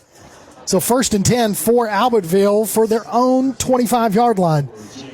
So Tailgate Talk gives you a chance to howl with the Havoc this hockey season. All you got to do is go to tailgatetalk.net, enter your name for 2 tickets to see the Huntsville Havoc. Winners will be announced during Tailgate Talk on Saturday mornings at 10 on 1080 AM WKAC. I'm getting good at this, Kirk. I pick up on cues, man. I don't even know what we're doing, and you just point at me. And you do it. It's like instinct. It's like superstar. Hand off to Laredo up the middle, puts his helmet down, and falls forward to about the 27-yard line. So a 2-yard pickup there. Well, that time they tried to run it in the A gap, and Tank Ezel is holding up 2 blockers, which leaves Hayes Harrison free, and he just went in there and submarined that running back at the line of scrimmage. He really did. Oh, yeah. He still was able to fall forward for positive yards. So 2nd and 8. Flipped forward for positive yards. Yes. I like that. So we're going to shift again, and we got him the jumps. Right tackle this time. And, I mean, look, we're not lip readers, but I guarantee you I know what he said just by the way his front head moved. And it is not appropriate for the airwaves. No, it is not. And this is what's funny is we're doing that defensive shift. Normally we do it on the offensive line and get the defense to jump. This time we're doing it on defense and getting Albertville's line to jump. So they move them back. So 2nd and 13 from their own 22. Looking to pass. Oh, a nice little arm overthrows his receiver by about 15 yards. Yeah, they've struggled in the passing game so far. I mean, looks like he took a shot. Yeah, he did. He's still on the turf. James Hollins. Yeah, Hollins went back there and did what he's been doing all year long. And he let Parker Gibson know he was there. And unfortunately, Parker's still on the field as he's got the coaches and the trainers coming out there to take a look at him with 8:17 remaining in this opening quarter. He took a nasty hit. He took a nasty hit, and it's, when you're at the point where you're releasing that football, you are as most exposed as you're ever going to be, and especially coming from the backside. I mean, Hollins put a lick on him. So they're still taking a look at Parker Gibson with 8:17 remaining. Now you can listen this football season for the Wingmen podcast. We'll talk to James Clemens coaches and players every week live from Walk On Sports Bistro in Madison. You can hear it on your PAS Plus mobile app, on your Alexa device, and online at jcwingmen.net. It's always a good time. It is a blast at Walk-Ons as we see Gibson get up and walk off under his own power. That's always good to see as well. Good sign. So this past Tuesday night, we were just the two of us along with Stretch and... actually, Johnny was there. Johnny was there. I think so. You know what? Let me just say this. He misses so much. I forget which one. You're so used to him being gone that you forget when he's around. So don't tell him I said that. Yeah, he's listening. I know. But I think he said that tonight was going to be it. He's not missing any more after tonight. So, well, he doesn't have a good excuse anymore. No, none. So splits to either side with Laredo in the backfield. New quarterback in there for the Aggies. I'll get that number for you here in just a second. Looks like it's number 20. Daniel Wright. Wright takes the snap, hands it off to Laredo. Laredo bounces to the outside, lowers his head, down to about the 25, maybe the 26-yard line. So good positive yards there by Laredo. Laredo is a hard runner. I'm impressed. I was about to say, he's a really hard runner. He runs the ball hard, and it kind of makes you wonder, like, why Albertville is winless. Yeah. Because, I mean, you got pretty decent size up front, not super big. Right. But, you look at our defensive front and their offensive front, and it's pretty similarly matched, right? It's not too bad. So, I mean, but they get after it up there, and you got a really hard runner back there. So 4th and 9, Albertville's going to bring out the punting unit. And now we're going to put Lively back there at about the 45-yard line to field this punt. Snap, low, punt, line drive punt. It's going to take a Albertville roll into the hands of Lively. He played that so well. He did, played the bounce. Coach Johnson would be pleased. Yeah, I think he would. So he got all the way out to the 41-yard line, so good field position there for James Clemens. So, the way he fielded that was a nice bounce. He really did. He did a great job. He watched it. I mean, he had two guys coming down on him with some tough pressure, and he kind of backed his hips up, gave himself some room, read the hop really well, fielded it, and got some positive yards out of it. So 1st and 10, 7:22 remaining. I'll get all my numbers right. Man, you're killing it. Johnny is texting us. He heard that. I don't know which part he heard, the one where he'd be proud of Lively, or he doesn't have any reason to miss, or I think that one. So 1st and 10, James Clemens, as you're going to have Evers under center with Barry, the fullback, Gideon. No, that's Doty as the tailback. Snap. Handoff to Barry, right up the middle. Barry got to take the first handoff, bounces it to the outside. Oh, he had it. He sure did, and got caught from behind. He kind of got into a little bit of traffic and had to slow his gait a little bit. Well, and we've seen that several times out of our running backs. They're getting into traffic, but they're doing a great, they can't get to top speed. Right. Because there's too much traffic. They're moving left to right, left to right, left to right, and they're doing a great job of just navigating that traffic. Imagine being on I-65 when everybody's doing 80. And you're trying to wiggle in and out of the car line, And that's exactly what happened. But he does pick up the first down into Albertville territory, down to their 41-yard line, as Doty goes in motion from left to right. Going to hand it to Barry again. Barry stops, tries to find a hole, bounces it to the outside, gets past the 40, down to about down to about the 37-yard line is what it looks like. He fought hard for those yards. Yes, he did. So 2nd down and 7 for the Jets, as they're looking to put up another touchdown or some more points on this possession here in this first half. Well, so far so good for the Jets. I mean, we've been methodical with our drives. We've been doing a great job. Both quarterbacks have looked good. Both running backs have looked good, and Ty Doty has stole the show. Trips to the near side. Evers looking to pass. Throws it across the middle to Lively. Lively makes the catch all the way down to about the 25. So first down, James Clemens. That's what we've been looking for, those little post patterns right there. And with the secondary that Albertville has, we should be able to do that a lot tonight. We should, and we saw Gill throw several good passes and just weren't reined in. So far, Evers' passes have been reined in. That time he throws a strike right into Lively's chest. He didn't have any choice but to catch that one. I think it almost stuck in his face, man. So we're going to go with Little split to the top side, and we got Doty and Lively split close to us. To the left of Evers is Barry. Now Doty goes in motion from right to left. Snap. Shotgun looking to pass. Got to get rid of it. And he is hit hard, and the ball comes out of his hands, and Albertville is going to pick up the fumble and return it for a touchdown. Yeah, he's going to go in right here, and, Evers never saw that guy coming off the edge. He had locked into his receiver on the left-hand side. He never saw the guy coming from his backside, and had the ball up as he was hit.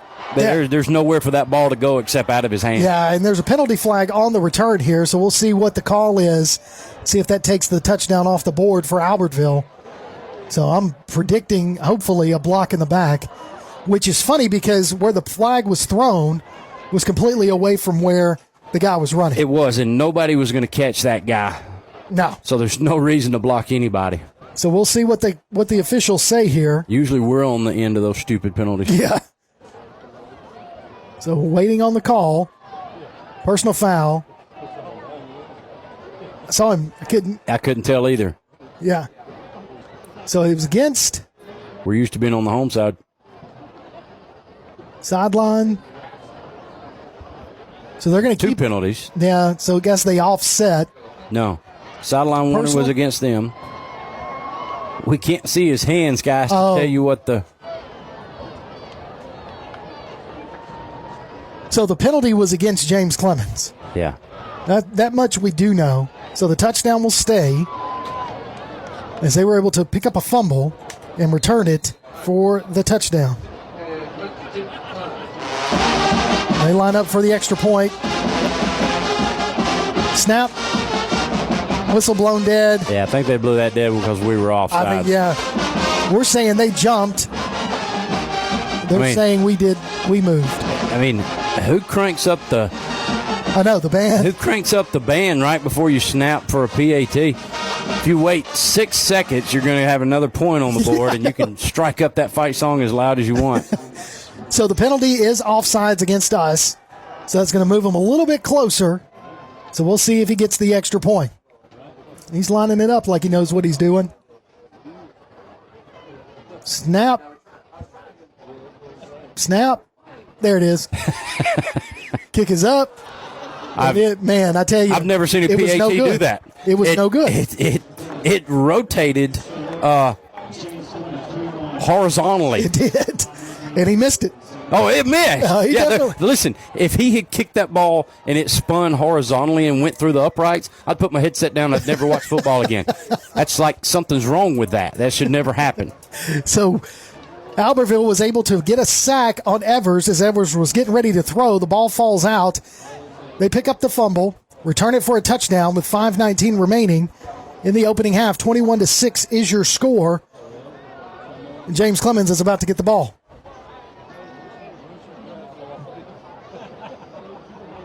So you can listen to the James Clemens Coaches Show, and it comes your way every Wednesday morning at 11:05 on 1080 AM WKAC. We'll talk to Coach Chad McGee and get the inside scoop on the Jets. Hey, if you miss it, that's all right. Go to WKAC sports page at WKAC1080.com. Click on the James Clemens link and find the archives. All right, 5:19, offensive mistake. Puts Albertville some points on the board. Yeah, and not so much an offensive mistake, just a great play defensively by Albertville. I mean, we're not sure if that was a protection miscue or if we misread the protection or if they just dialed up a great blitz at the perfect time, And Evers is a kid who hasn't probably seen enough snaps to be thinking about that backside guy in that situation. So, who knows? One of them things, it's a great lesson for him while he's out there. Absolutely. So, Albertville is going to kick off. Waiting on the kick.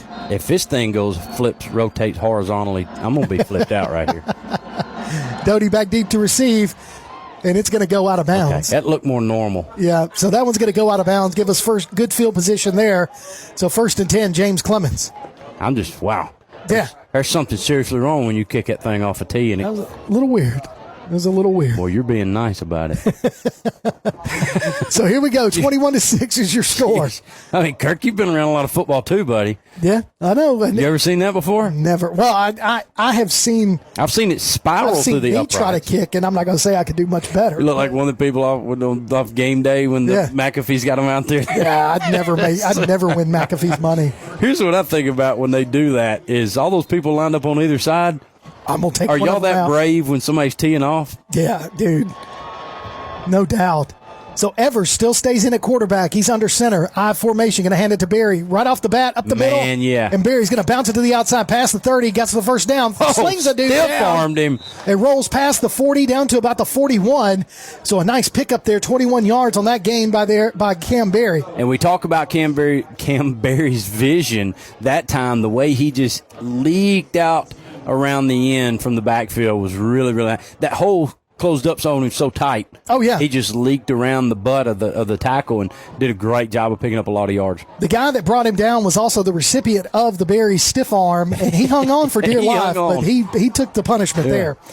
So now trips to the far side as Gideon is going to be to the right of Evers.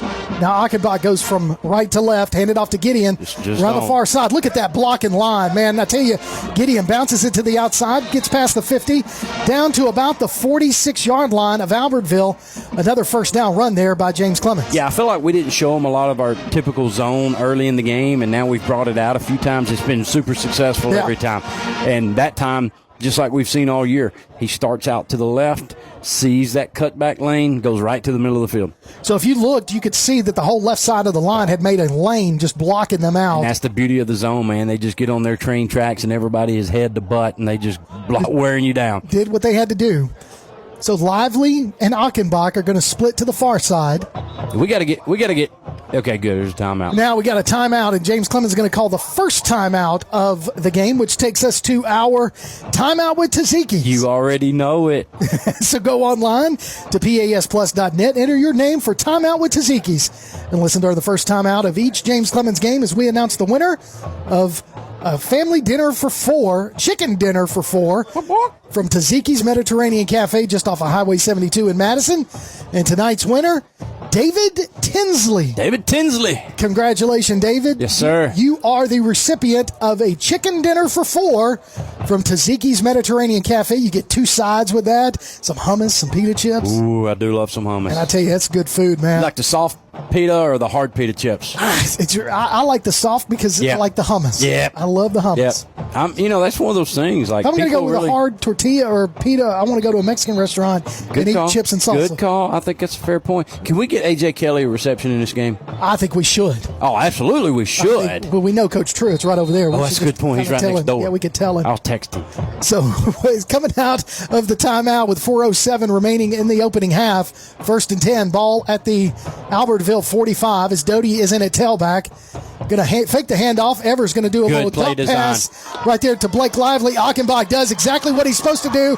And look at Lively go all the way in the end zone. Touchdown! James Clemens. How about that? No idea that Lively was that fast. Man, he put on those jets, and he was gone. No pun intended. Nobody told us he was that fast. I tell you, he needed one block, and he got that from Achenbach. And Achenbach did a great job there because the guy's back was to him. So what did he do? He ran beside him and just stood in front of him. And he had his hands up the whole time. So the guy got Achenbach's back. He really just kind of picked him. He did. Just a rub route. So Ortiz's extra point is good with 3:55 remaining in the opening half. James Clemens with a 28-6 lead over Albertville. You're listening to Jets football on PAS Plus.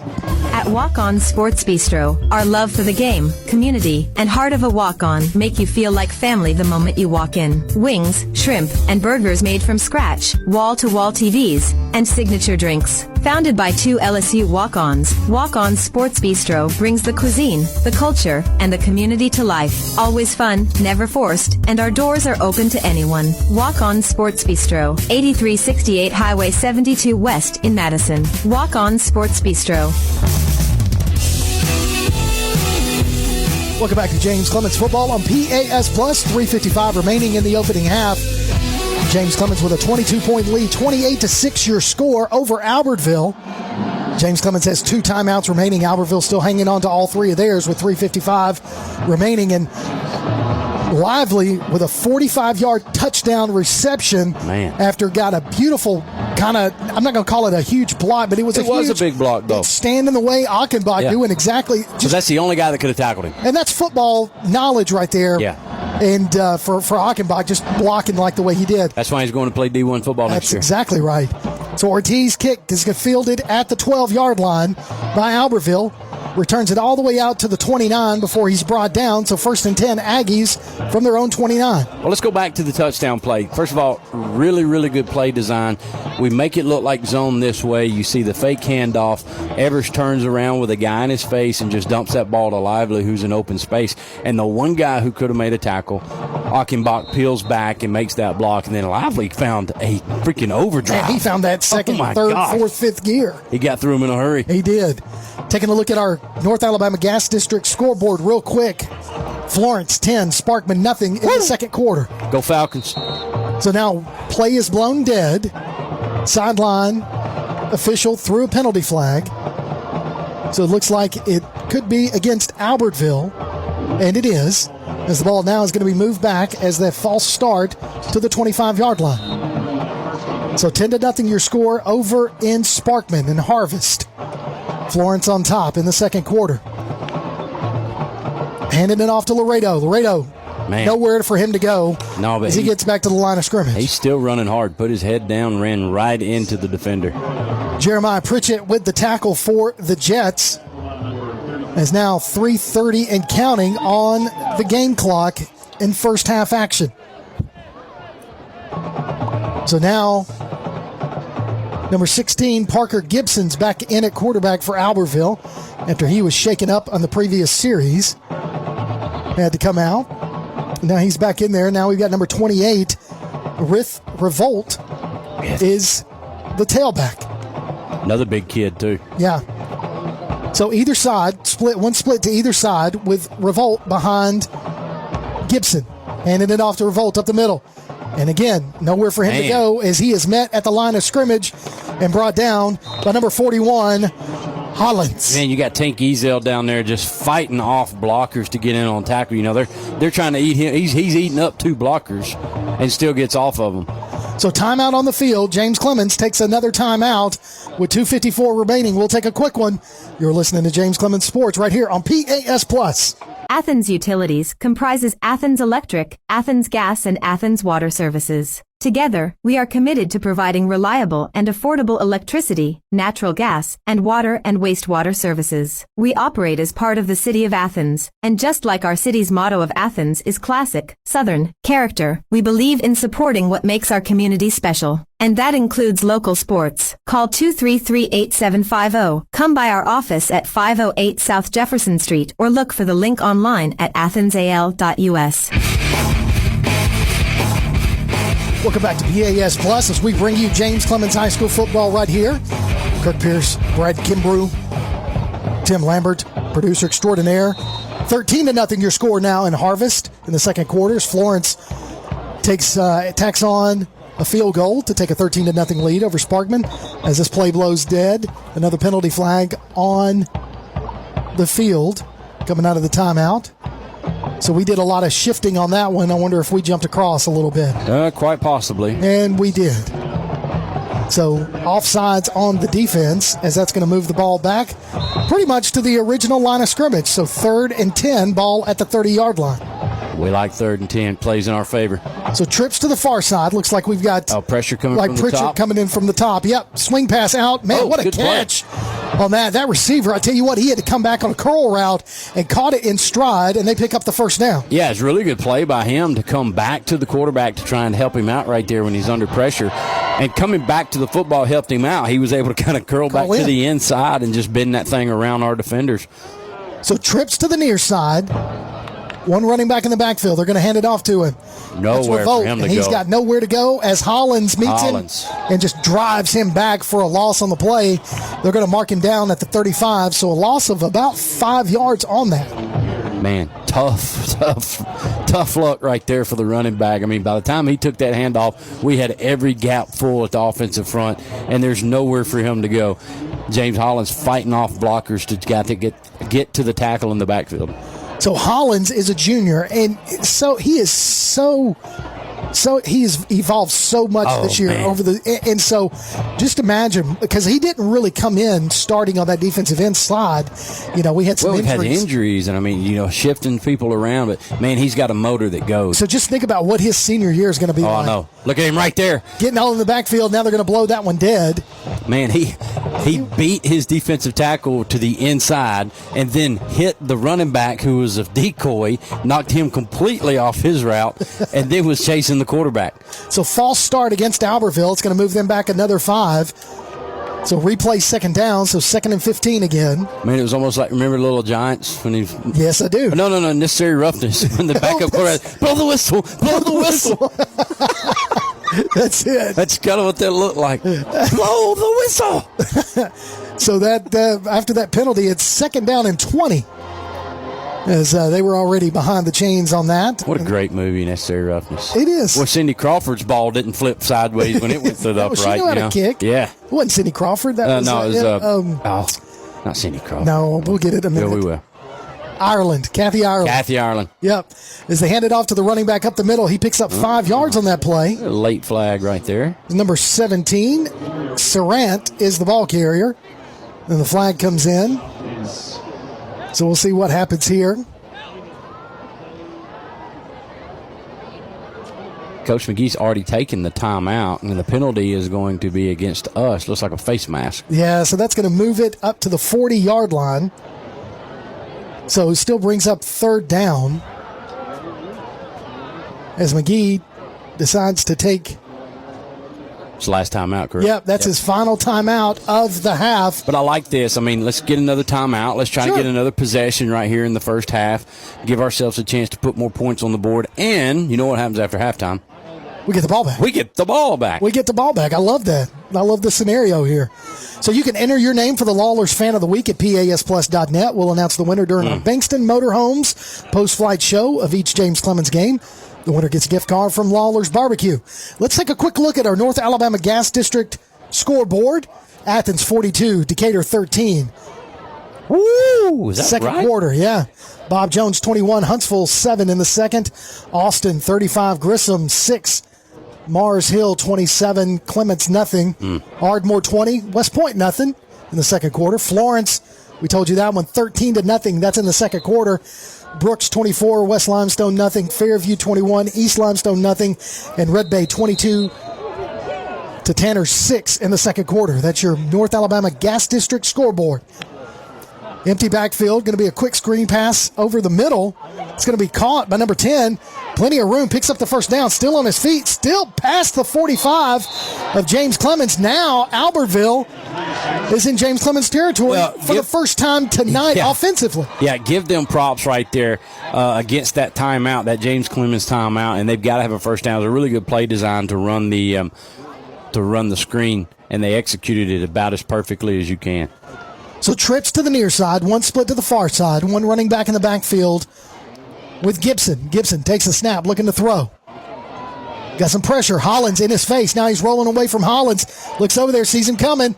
He slings it across the middle against his body into the middle, and the catch is made for another Albertville first down. And I tell you, I don't know if you saw him, but the quarterback was rolling to the near side. Yeah. He had already slipped Hollins once.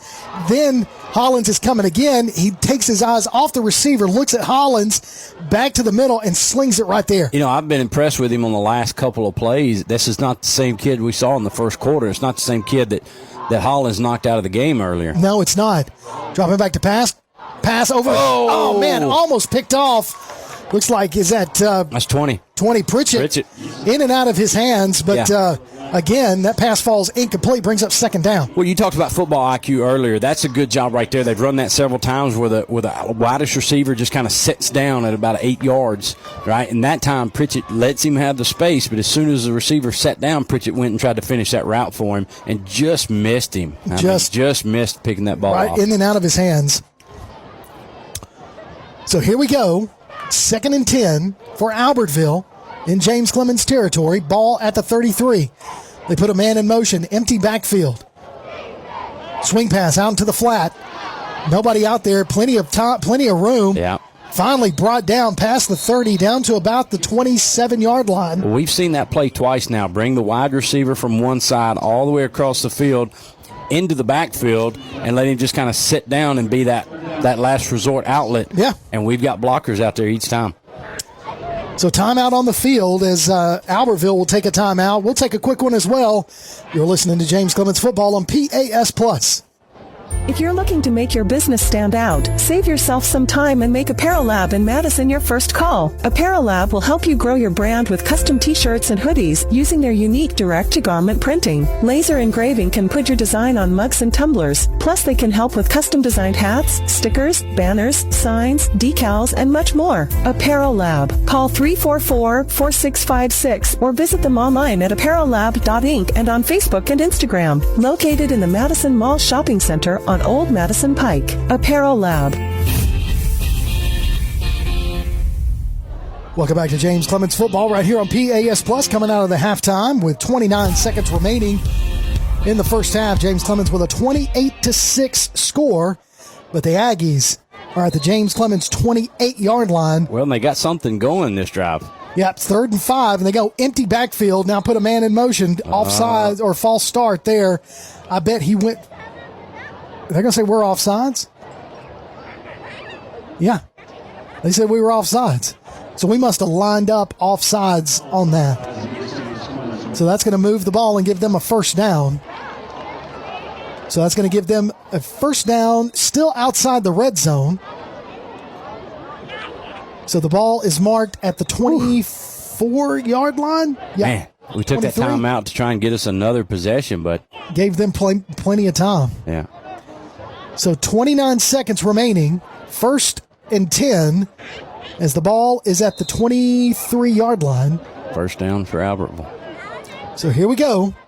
Empty backfield, trips to the near, 2 splits to the far, dropping back to pass, rushes on, throws it out to the flat, in and out of the hands of the intended receiver, number 13, DeSevera's Revolt. Well, very good on that, Kirk. You're welcome. You are not the best play-by-play man in this region for nothing. Boom. Well, it was in and out of his hands. I can tell you that. Well, we rushed the quarterback that time. He had to get rid of that quicker than he wanted, floated a little high, and he just couldn't bring it in. So empty backfield again, man in motion from right to left. I know what he's going to do. So swing pass, looking to throw, and it's tipped at the line by Hollins. Hollins is just blowing past whoever the Aggies put in front of him. Put anybody you want up there, and Hollins, I'm telling you, we talked about his motor. That guy just goes, you know. He's gonna play hard down there. And that time it's a great thing that he did break it up because it wasn't just a safety outlet down here. They were setting up a screen back to the inside, and that worked really well for him earlier. Yep. That's what got him the big play coming across midfield. So 3rd and 10 with 22 seconds remaining in this opening half. Empty backfield, trips to the near side, which is the left. 2 splits to the far side. Dropping back to pass, looking to throw. Got to get rid of it. Throws it up in the air, and it's going to be picked off and brought down. Another interception for James Clemens, who is that number, I want to say that's number 9.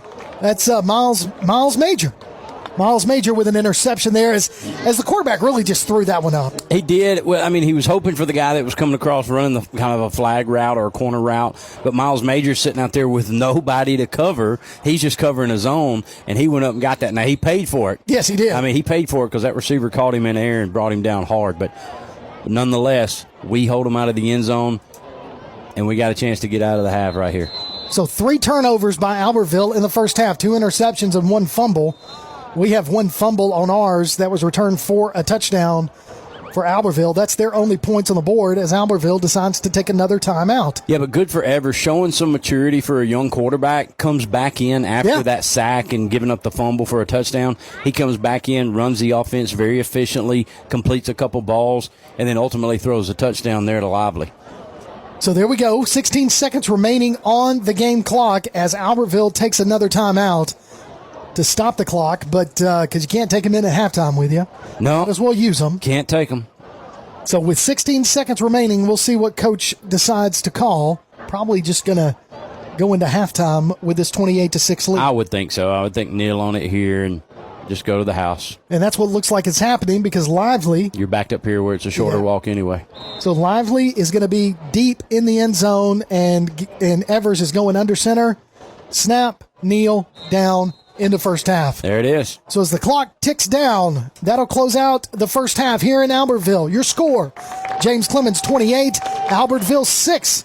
We'll take a break, and when we come back, we'll have your North Alabama Gas District halftime show. You're listening to James Clemens Football on PAS+.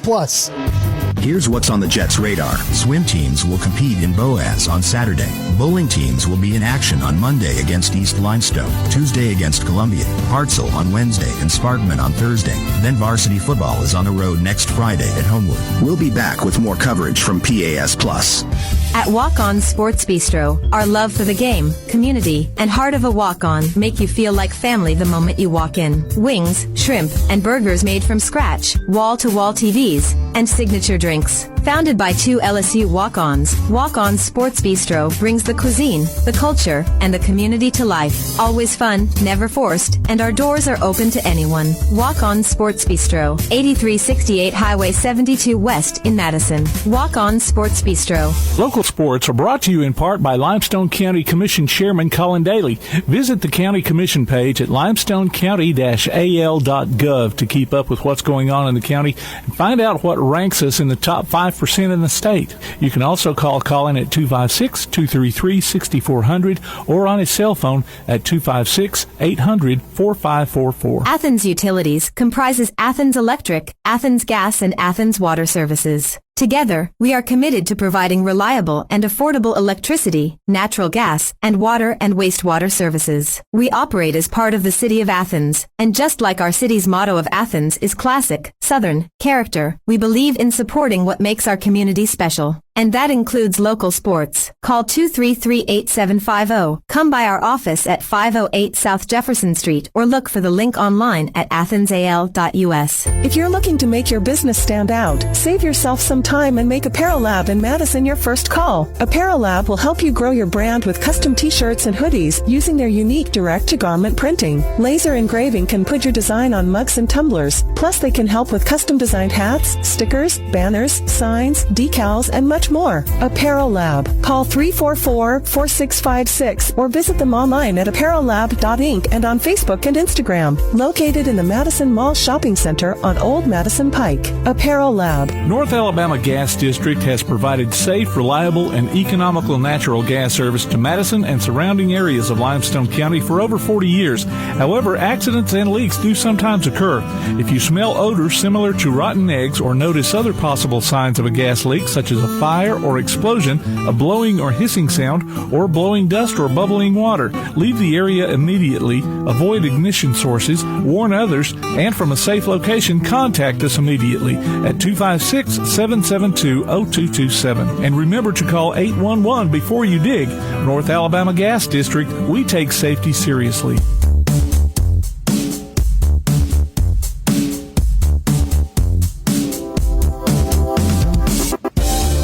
Welcome to the James Clemens Halftime Show on PAS Plus, powered by North Alabama Gas District, serving Madison, Muscle Shoals, and Town Creek. Call 811 before you dig. Welcome back to James Clemens Football right here on PAS Plus. 28-6 is your halftime score. James Clemens on top of Albertville. We're going to take it to the field and listen to the James Clemens Marching Band as they tribute to Elvis.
That was the James Clemens Marching Band bringing you their tribute to Elvis. They do a great job each and every week. Getting to hear that performance every time, and every time he continues to get better. We're going to take a break, and we'll have some more halftime action. You're listening to the North Alabama Gas District Halftime Show right here on PAS+. North Alabama Gas District has provided safe, reliable, and economical natural gas service to Madison and surrounding areas of Limestone County for over 40 years. However, accidents and leaks do sometimes occur. If you smell odors similar to rotten eggs or notice other possible signs of a gas leak, such as a fire or explosion, a blowing or hissing sound, or blowing dust or bubbling water, leave the area immediately, avoid ignition sources, warn others, and from a safe location, contact us immediately at 256-772-0227. And remember to call 811 before you dig. North Alabama Gas District, we take safety seriously. When Keith and Amy Richards went on a Greek vacation in 1997, their goal was to create savory foods from simple ingredients. Thus, Taziki's Mediterranean Cafe was born with their healthy spin on traditional Greek food in the form of salads, gyros, sandwiches, and soups. Taziki's Mediterranean Cafe, located at 105 Brookridge Drive, Suite A, just off Highway 72 in Madison. Open Monday through Sunday, 10:30 a.m. till 9 p.m. Call 724-6554 or visit them online at tazikiscafe.com. Taziki's Mediterranean Cafe. Originality is our nationality. Local sports are brought to you in part by Limestone County Commission Chairman Colin Daly. Visit the County Commission page at limestonecounty-al.gov to keep up with what's going on in the county and find out what ranks us in the top 5% in the state. You can also call Colin at 256-233-6400 or on his cell phone at 256-800-4544. We know you want to look good. Chopping Blades Barbershop knows it too, and they're passionate about making their clients look great. Men, women, kids, doesn't matter. You can just walk on in their location at 7985 Highway 72 Suite 2 in Madison or call 256-325-3230. Check out Chopping Blades on Facebook too. Chopping Blades Barbershop. Now on a platform near you, the only year-round weekly podcast covering the Huntsville Havoc, the Wreakin' Havoc podcast. News, interviews, and more. Dropping every Thursday, we'll just reek of the Huntsville Havoc. Check us out on Facebook, Twitter, and Instagram, and listen, follow, and subscribe on your favorite platform via the PAS Plus app and online at wreakinhavoc.com. Welcome back to the James Clemens Football right here on PAS Plus, where the North Alabama Gas District halftime show is James Clemens with a 28-6 lead in this Region 4 matchup against the Albertville Aggies. And joining me in the broadcast booth, an honor and a privilege, ladies and gentlemen. Allow me to welcome to the microphone Dr. D, Dr. Donaldson. In the place to be. How y'all doing? Welcome back. Thank you, sir, for inviting me. So good to see you again. Good to see you too. Haven't seen you on the air. Well, we haven't talked to you on the air since the beginning of the season. Yes. On the podcast. Yes. So lots have happened. Lots happened since we talked last. It has. So what's been going on with James Clemens these past few weeks? Well, we've been rocking and rolling. So I've had the honor to be named District 8 Principal of the Year. Look at that. Yeah, so that's truly a blessing. And I'll go to Orange Beach and they'll announce the top 3. Uh-huh. And then eventually the top one that'll go to D.C. Look at that. For Alabama Principal of the Year. So hopefully it's me. I hope so. I'm pulling for you. I sure appreciate it. I'm pulling for you. Now I saw you. This is the thing for those of you, and I know y'all. If y'all know Dr. D, you know that he is always somewhere. Yes. You know, and I ran into him at a cross country meet a couple of weeks ago, and of course we were there for my son. He was running cross country. You had actually taught my oldest son Caleb when you were at Athens Middle, and he looks at me and he goes, "Is that Mr. Donaldson?" Yeah. I said, "No, that's Dr. D." And man, this just for you, you're everywhere. You are always showing support. You're constantly out there and about, and that's what makes you Principal of the Year. I appreciate it. I do appreciate it. being around the staff, the students, and the community, it gives me fuel. Yeah. And when I see what it does for our community and our babies, like these kids going to be 40 and they're still going to be my babies. That's it. I'm telling you. So to see them and to see them outside of school and in school and see some of the things that they do, I learn from them, and it's amazing. Yeah. It is. Well, you do a great job. Appreciate it. We've got, football season starting to wrap up. I know hopefully we've got several more games to go. Yes. But now we're rolling into a little bit of basketball, Absolutely. a little bit of round ball. Yes. Isn't that kind of something that you enjoy a little bit? Absolutely. Now, I rather watch it now than play it. Yeah. But you used to be a baller in the day? Yes, long time ago. Yes. So I saw you at homecoming with your, if I'm not mistaken, your old uniform. Yes, my old Athens State uniform. Yes. And so so that's kind of your thing, coaching basketball, playing basketball a little bit at times. Nah, no more. Not playing now. Yeah. So they can't get you out there on a pickup game? Absolutely not. Yeah. So did your wife not let you? This is what my wife will say. She'll say, "Okay, go out there." And that tone is like, no. No, it's not. The way you say it is not the way. Yeah. Well, we had you on the podcast. We got to meet your lovely wife, and she told us that she doesn't allow you to sing, and you started certain songs. I did. And you started to sing that one song, and she was like, she was out. Nope. No, just because you in public, you still can't sing it. So tell everybody what the song is. So it's Golden Girls. Thank you for being a friend. I love that song. Yeah. I don't know why she don't love it, because I sing it every day. Every day. So now, is it true that when you start each day with these students and your announcements, there's a little bit of song in that? So I'm glad you asked. So yeah, so it starts on Fridays, and it's and what's ironic about it, it's blown up. So I have a QR code, like the kids are scanning whatever song it is. If it's great, I'll sing it and I'll let them sing it. Then it just throughout the day I may sing it. Now it's happy birthdays. Now like seriously, and then it's like it went from there, and now I'm doing interviews with students and teachers during the school day, like random. So how do you get work done? You have a great staff. Let me ask my 5 all-stars, my 5 admin and my 1 AD how we get work done. They are the ones that get it done, and I have the fun. I need that shirt. They're the ones that get it done, and I have fun. I'm going to use that. Look at that. Yeah, see, Brad's out there smiling. He knows what's going on. He knows what's going on. So as far as for the school year, anything that you guys, that you're working on, that you're hoping to, I don't know, I don't want you to break anything, tonight, but is there anything that we can kind of start looking for in terms of the rest of the school years, things that you're working on for James Clemens? So something that we started last year, and he's part of this thing, and it's really great. So we have refuel. Yeah. So you get a whole hour with students through the day, and it helps with social time, academics, tutor. It's been great. Well, Miss Flanagan, she brought out the program called Reroute. Yeah. And so it focuses on academic students that need help. And this guy right here, Coach Kimbrough, he has jumped in and has made this thing run like a rocket fuel. And like last year, we had probably 180 students in the program, but now it dropped to like 90, and now it's like 50.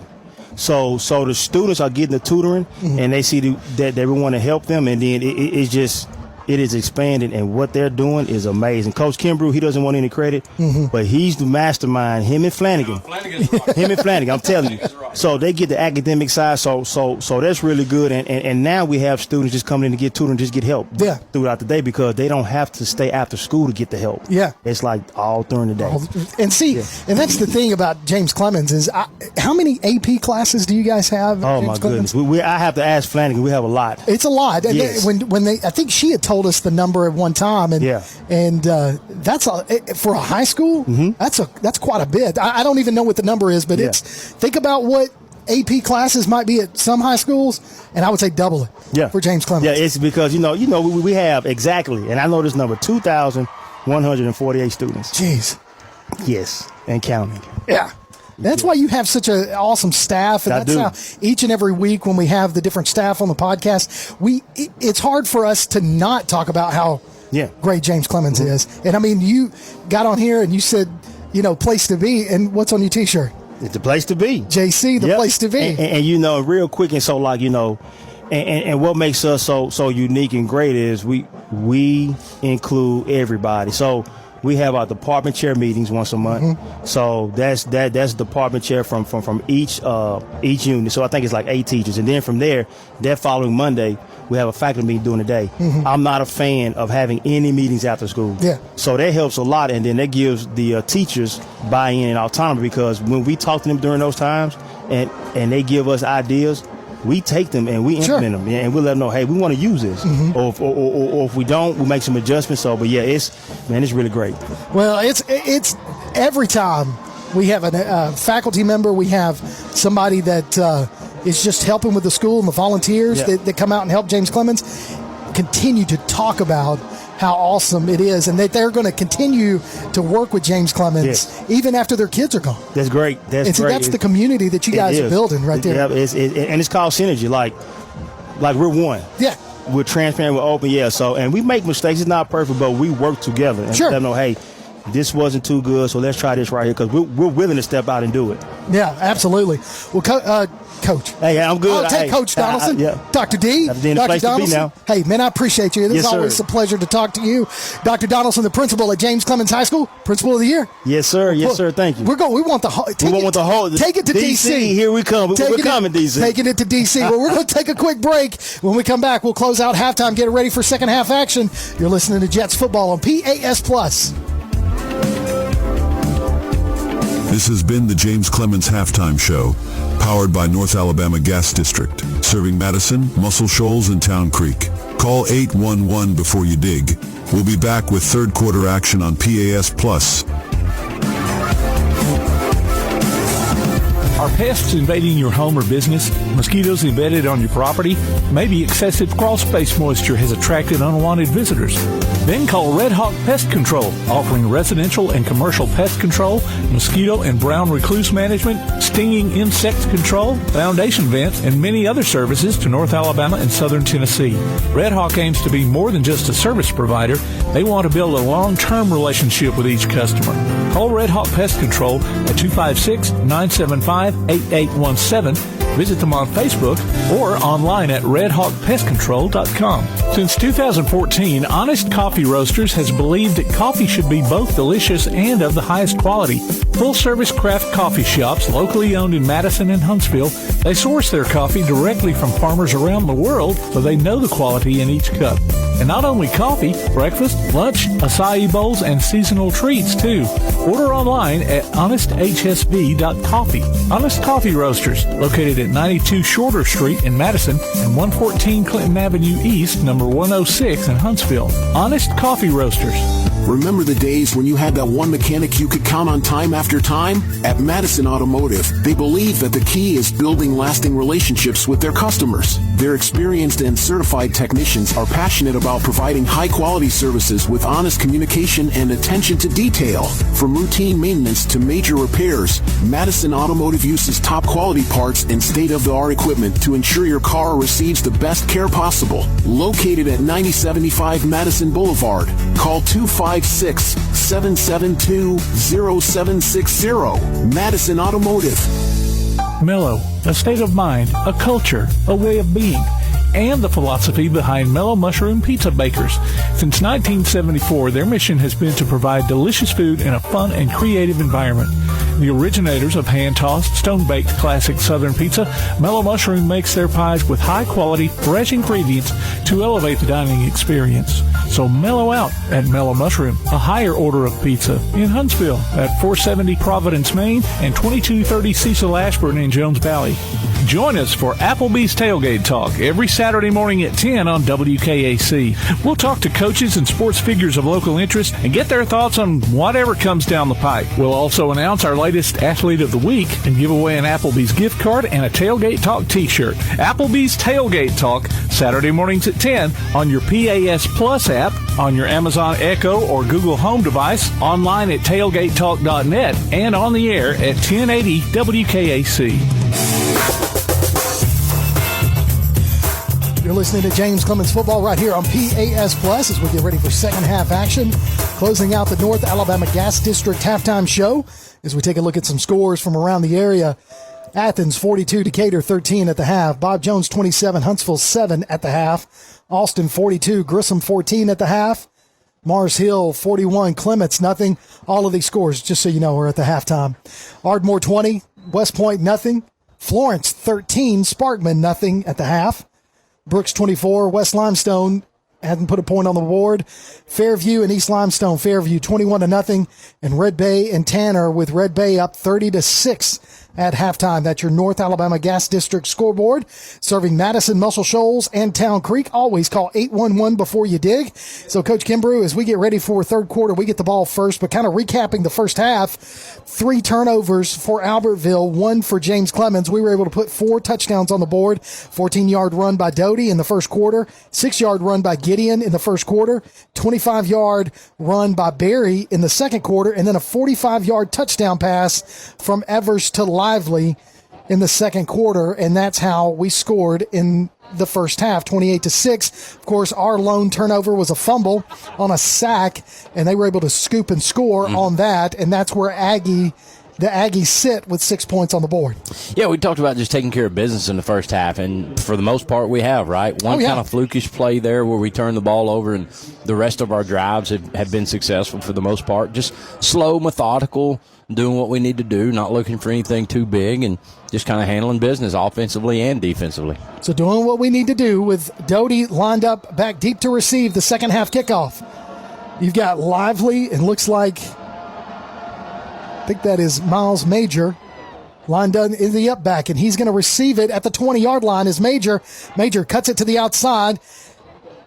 I said that was Miles. Yeah, that is Miles Major, number 9. So he gets past the 35 down to about the 37, and that's where we'll start the second half. 1st and 10 from our own 37. Yeah, and you want to see our offense do exactly what they did in the first time around, right? Looks like the third quarter is going to be Gills to start. Come back out, be efficient with our offensive plays, get something going, move the ball down the field, and put some points on the board. So as you mentioned, Jacoby Gill is the quarterback. Empty backfield with him, as we're going to go Barry and Gideon split to the far side. This is a new little lineup, as you've got Little split close to us. So now both running backs leave the far side and get in the I formation, and Gill goes under center. So we're going to hand it off to Barry right up the middle, and he's going to cut right up the middle, gets to the 50, down to about the 48-yard line of Albertville. Beautiful run there by Cam Barry. Well, we haven't seen that as often as we did the first couple of weeks, but, man, when we go to that I and we run that trap play, Malachi Cooper came across the line right behind the center and trapped that defensive tackle, and he popped him. And when he does that, you got that quick handoff to Barry, man. It's turned into a big play for us multiple times. And we've talked about it, how quick Barry gets that handoff, because he's right there as the up back and the fullback. Now we're going to hand it off to Gideon out of the tailback position. It's past the 30, down to the 25, 20, one man to beat, lowers his shoulder, finally knocked out of bounds, past the 10, down to the 8-yard line. Beautiful run there by Gideon. We saw that play earlier in the game, and you remember what happened? Barry ran by the outside guy. That time, once he got to the line of scrimmage, he almost turned his hips outward. He wasn't going to miss him that time. Stuck that guy, and that hole allowed Gideon big-time yards. So all the way down to the 7-yard line, 1st and goal for James Clemens with 10:58 and counting in the third quarter. Definitely some halftime adjustments. Oh, absolutely. Right? So Doty goes in motion. Looks like it's Barry in the backfield with Gill.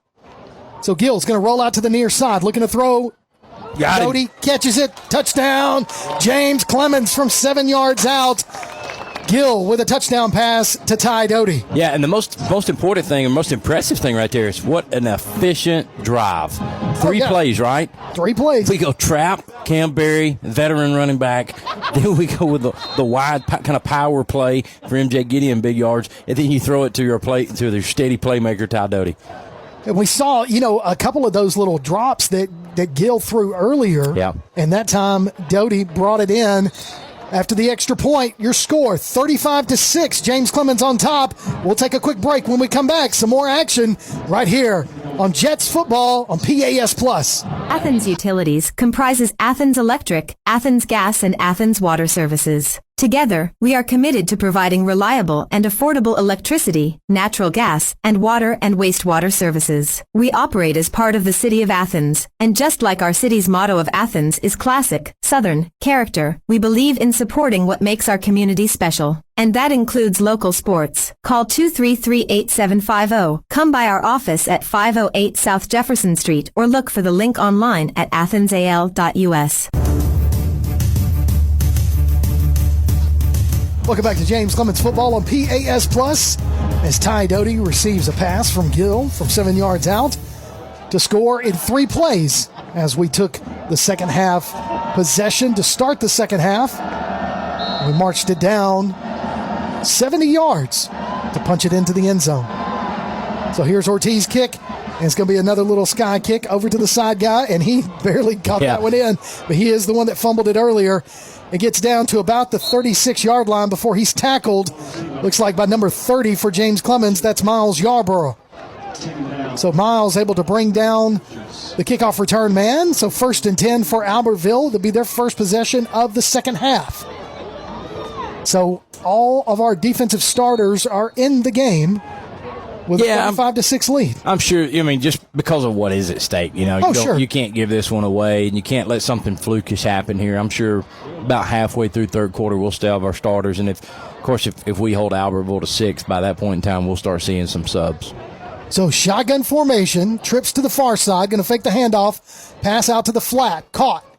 Got some blockers, gets to the outside, past the 45, down to the 50, and he is brought down after he picks up an Albertville first down. Albertville's playbook seems pretty vanilla. Yeah. They kind of been rotating about the same 6 plays, and working them in where they can. But when they execute pretty well. They do. They're effective. So 1st and 10 at the 50-yard line for Albertville. Straight up on the line, the ball is marked. So we shift on defense. Shotgun, handed off to the running back. He gets across the 50, but maybe about 2 yards on that play goes Laredo. So brings up 2nd down and 8 for the Aggies. It's easy for us to forget how hard and how fast MJ Gideon and Cam Berry hit the hole, even Ty Doty, because we see him every week. But then when you see another guy who kind of stutters around and looks for the hole to open first, you realize how good our guys are. So the swing pass out to number 18 is caught. Tries to make the first man miss. He does. Finally tackled before he gets to the first down marker. It's going to be 3rd and short for number 18, Danny Snow, the receiver. First time we've called his name. Yep. What a good job by Mason Rose that time. The swing pass out here, really the screen more than a swing, but Mason Rose comes up, forces him back inside, grabs hold of him, just won't let him go, gets a 2nd and 3rd attempt at a tackle. Doesn't bring him down, but he allows those other defensive backs to run up. So 3rd and 2 for the Aggies in Jet territory. Shotgun with trips to the far side.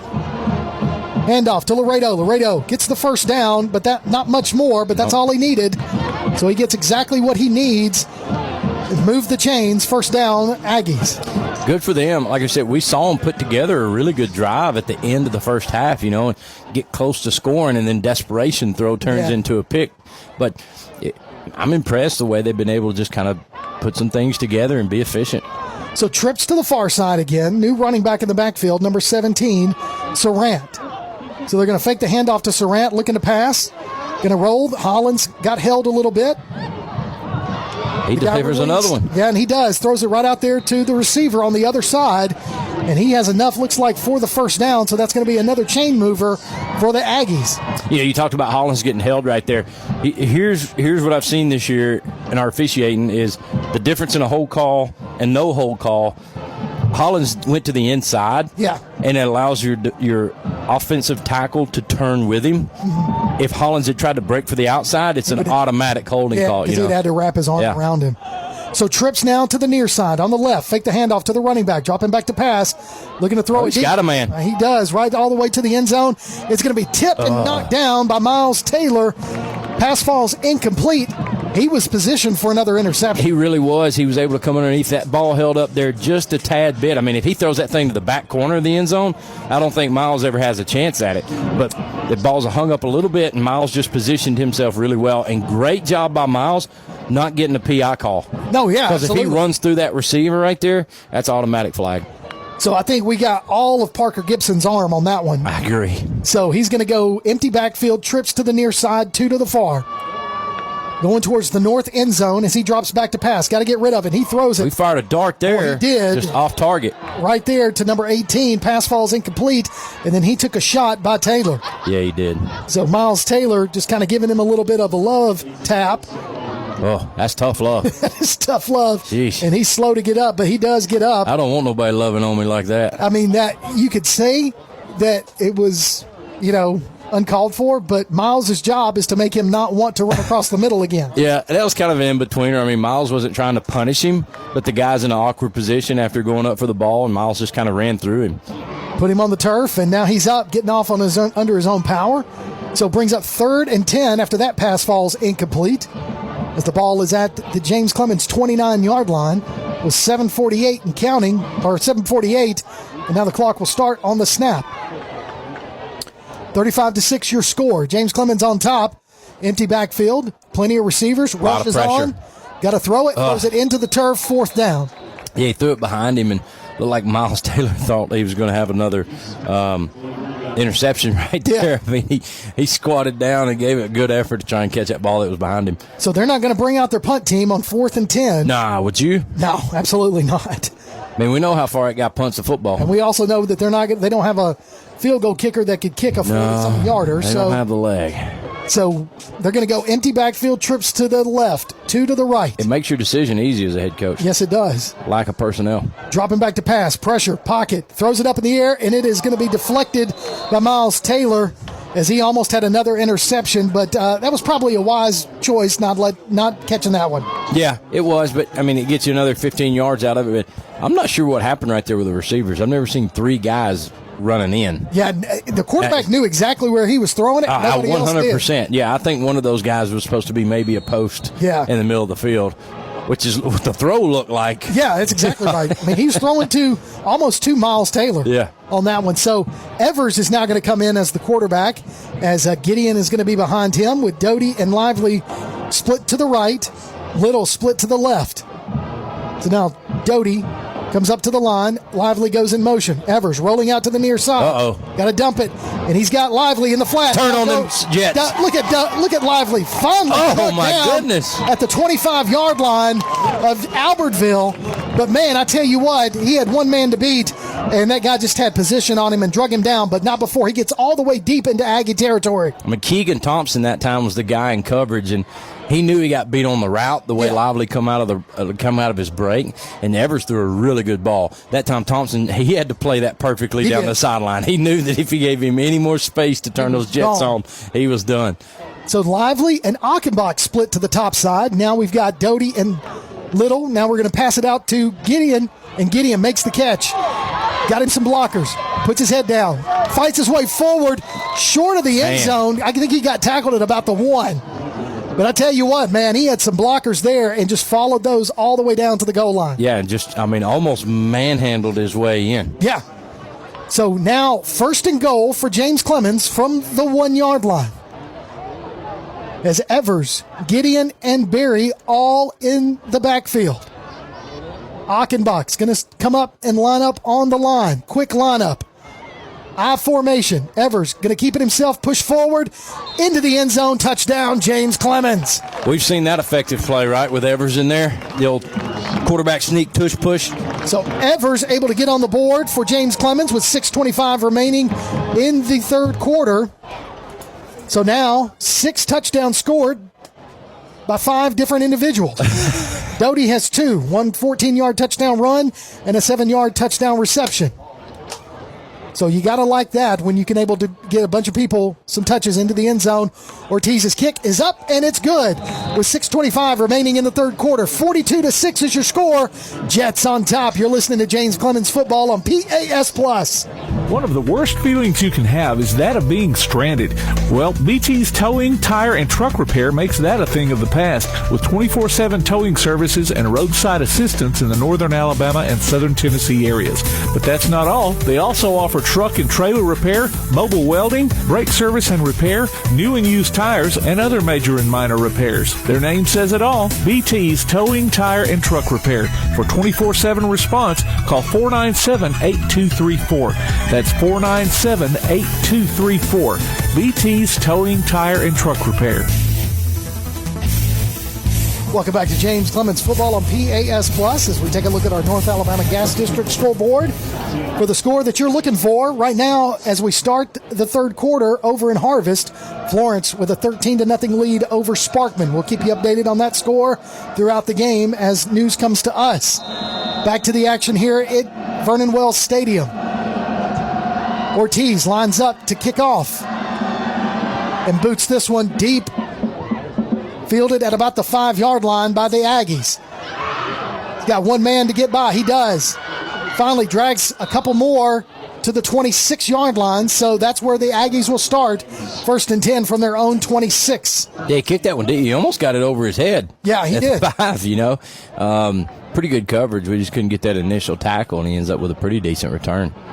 So stick around again for our Bankston Motorhomes post-flight show as we announce the winner of our Mellow Mushroom Player of the Night.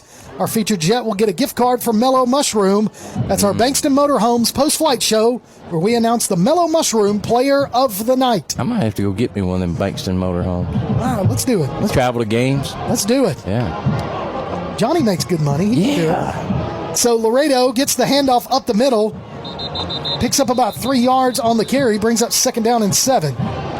So we just need to get Johnny to come off that hip pocket a little bit. Well, he's such a politician and knows everybody. So, yeah. Surely he can get us a deal. That's what I think with our sponsorship, that Bankston should just let us have a loaner. Dude, if they would give us a demo unit and we can put the wingman decals on one side and paint it up like a jet, or decal it up like a jet, get the... Tim's over here taking notes. He's going to make it happen. Love it.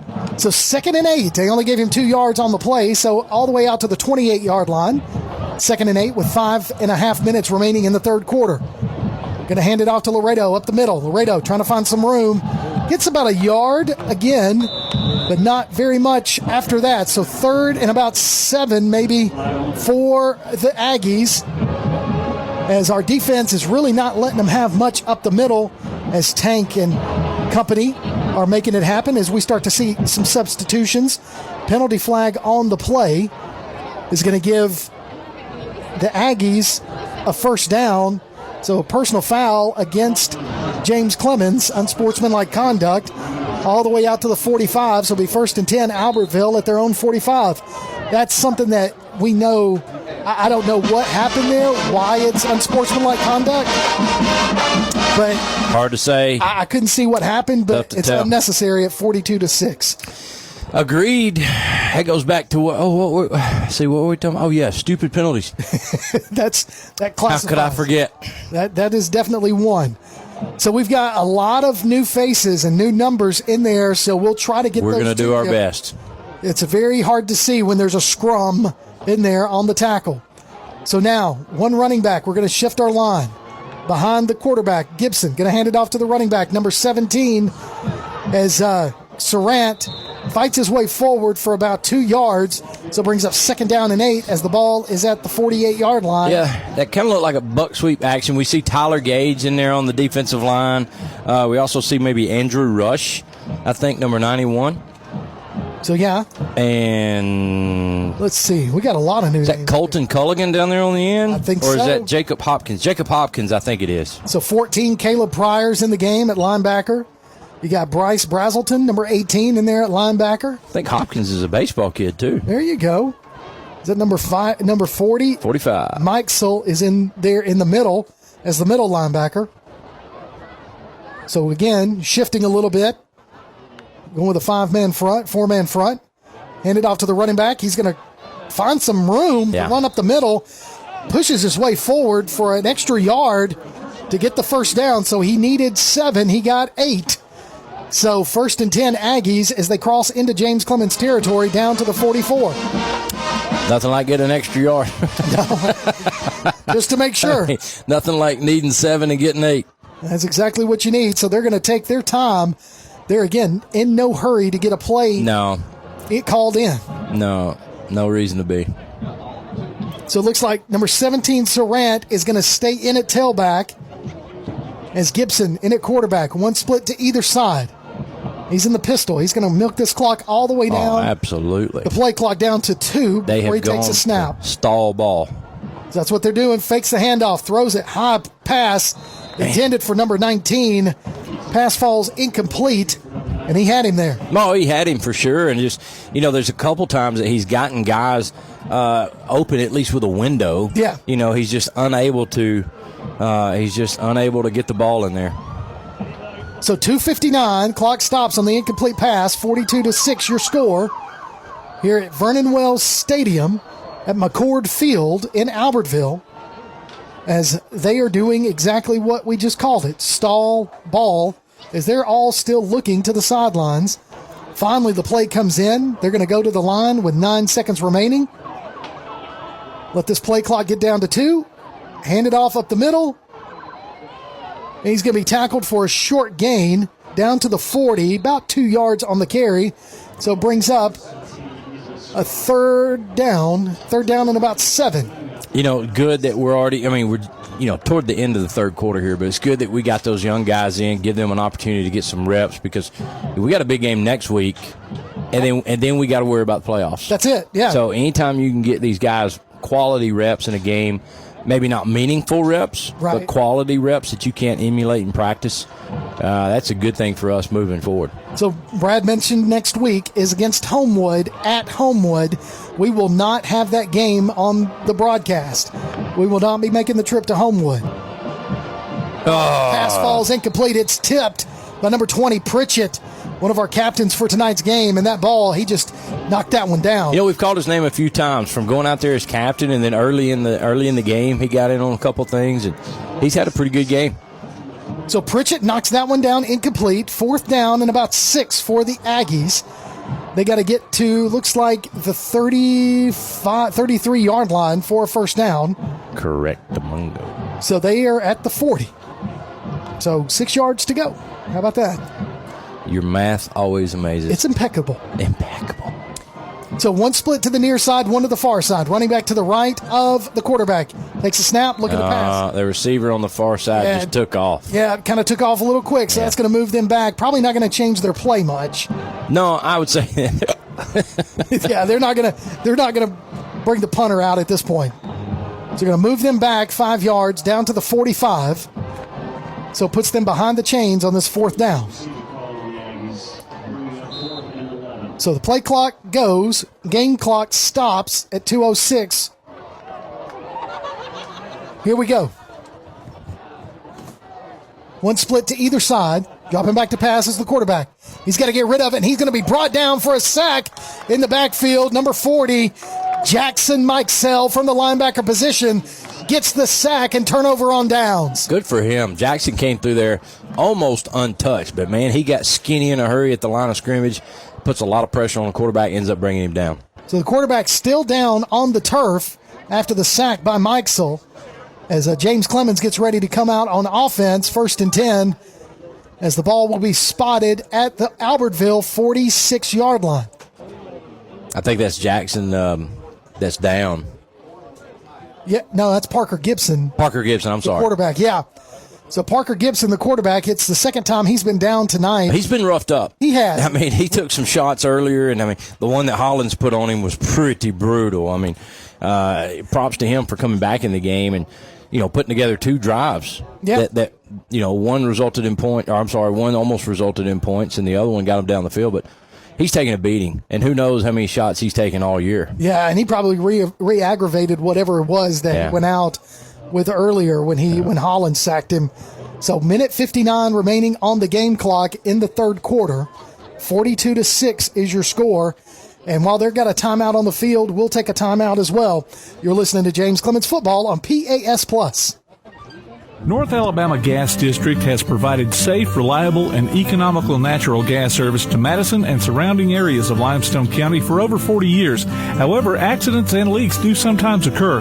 If you smell odors similar to rotten eggs or notice other possible signs of a gas leak, such as a fire or explosion, a blowing or hissing sound, or blowing dust or bubbling water, leave the area immediately, avoid ignition sources, warn others, and from a safe location, contact us immediately at 256-772-0227. And remember to call 811 before you dig. North Alabama Gas District, we take safety seriously. Welcome back to James Clemens Football on PAS Plus. 42-6 your score with 1:59 remaining in the third quarter. I'm awake. I feel like a sword just went through me. So you got 2 splits to the near side, 2 to the far. Gill going to sling it out there to Little. Little makes the catch, picks up just a couple of yards on that play. That he kind of ran into a slew of red jerseys there on that pass. Yeah, not sure what our intention was out there, but we missed something. We missed a block. We missed a setup. We missed something on that. So second down, they say he picked up 4, so second down and 6 for the Jets. As Gill is your quarterback going under center. Barry is the fullback. Gideon the tailback. Lively split to the far side. Little split to the near side. Now Gill drops back in the shotgun. Going to hand it off to Barry. Barry trying to find a hole, cuts it to the inside. And again, another slew of red jerseys make the tackle. Wasn't much there for him that time. Maybe 1 yard on the gain. So I still say 3rd and 6. Well, you see now it's 3rd and 6. You see a big difference when you... Sorry, excuse me, lost my train of thought. No, that's okay. You see a big difference in kind of like the tempo of our offense right now, you know? Yeah, I mean, we're trying to, under a minute now remaining in the third quarter. And I think we're just trying a couple of different plays here. But you got Lively and Little split to the near side now. Gideon comes out. It's going to be a quick pass to Barry, and Barry's just going to be wrapped up as soon as he makes the catch. Yeah, they weren't fooled by that at all. They knew that was coming. So 4th down and 6. And we don't have to run another play in the third quarter.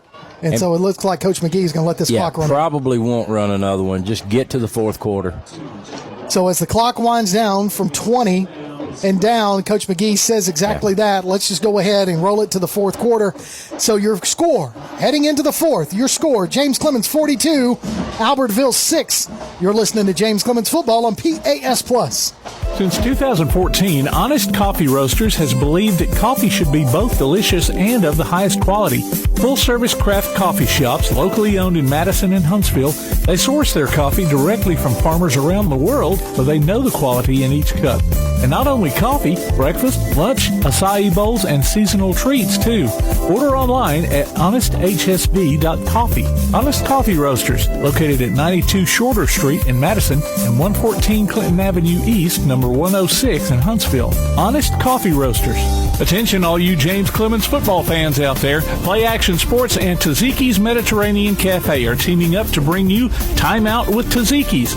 Listen to James Clemens Football from Play Action Sports, and during the first time out of every game, we'll announce the winner of a chicken dinner for 4 from Taziki's Mediterranean Cafe in Madison. Just go to PASnetwork.net, enter your name, and you may be our next winner. Time Out with Taziki's from Taziki's Mediterranean Cafe and Play Action Sports. Welcome back to James Clemens Football on PAS Plus. As we're coming out of the third quarter, ready for fourth quarter action. 42-6 your score. James Clemens on top of Albertville. As Ortiz comes out, ready to punt on this 4th down and 6 from the Aggie 42-yard line. So we'll see what Ortiz does here. See if we can get him. Oh, snap is over Ortiz's head. He's just going to run it and slide down at the 39-yard line. Well, it was an attempted slide. Yeah, it was an attempted slide. But we saw a couple things there we haven't seen so far. We saw a high snap on a punt. Haven't had that happen all year. If it's going to happen, we want it to happen right now. Yep. And then, 2, we saw Ortiz have to make a decision what to do with the football. And I think he thought about a couple of options. I think he did, too. I think he actually had enough time, I think, to get it off. But he had a couple of Aggies in his face, so decided against it and slid down. So it'll be 1st and 10 Aggies from the James Clemens 40. So listen for the in-flight movie quote during our James Clemens coverage. We'll give you a movie quote to listen to during our play-by-play coverage. And when you hear it, text your name and the title of the movie it's from to 256-434-1727, and you can win a $10 gift credit to Honest Coffee Roasters in Madison. Man, I need some of that coffee right now. So listen for the movie quote. We'll have it for you shortly. There's the snap, handoff to the running back, Laredo fights his way forward, gets away from some tackles, still on his feet past the 35, down to about the 33-yard line, goes Laredo as their first possession of the fourth quarter, and they pick up positive yards on that one for 4 yards. So it brings up 2nd down and 6 for the Aggies as they're in James Clemens territory again. Well, we talked about them kind of putting some drives together and being able to do some things. So right now, I mean, more of the same, different quarterback, but they've been able to do some stuff. So Daniel Wright's the quarterback, number 20, as Parker Gibson is still on the sidelines after getting sacked in the previous possession by Albertville. So pistol formation, running back in the backfield, number 17, Surratt. One split to the far side, going to hand it off to Surratt up the middle, and he's going to be just kind of brought down by number 18. Yeah. It looks like Bryce Brazelton, the linebacker, coming in and making that stop for a couple of yards on the carry. 3rd and 1 for the Aggies. And it's good to see our younger defensive players doing what our veteran defense has done all year, and that's just run to the football. So after first contact, you had about 6 white jerseys getting there in a hurry. So 3rd and 1 for the Aggies. So here we go. See if we can hold them here. We get a loss on the play as the play clock hasn't even started. Now it starts. Man, it took a long time to start that play clock. So Albertville has 30 seconds to get the play in. So what do you want to talk about for 30 seconds, Brad? How I'm betting with this quarterback, we are handing off all the way. I would agree, especially on 3rd and 1. So 18 seconds on the play clock. And they are milking it. Full stall mode. So your score right now over in Harvest, 13-2. So Sparkman able to get a safety. 13-2. Finally, to the line. Albertville, snap, handoff to the running back. Picks up the yard he needs, and then some. Gets all the way down to about the 26-yard line for the Aggies. They get a first down. So still trying to drive the football, Again, this is our younger guys playing defense now. Some guys that we haven't seen on the field very much or at all year. And Albertville's probably going to be able to pick up yards against them.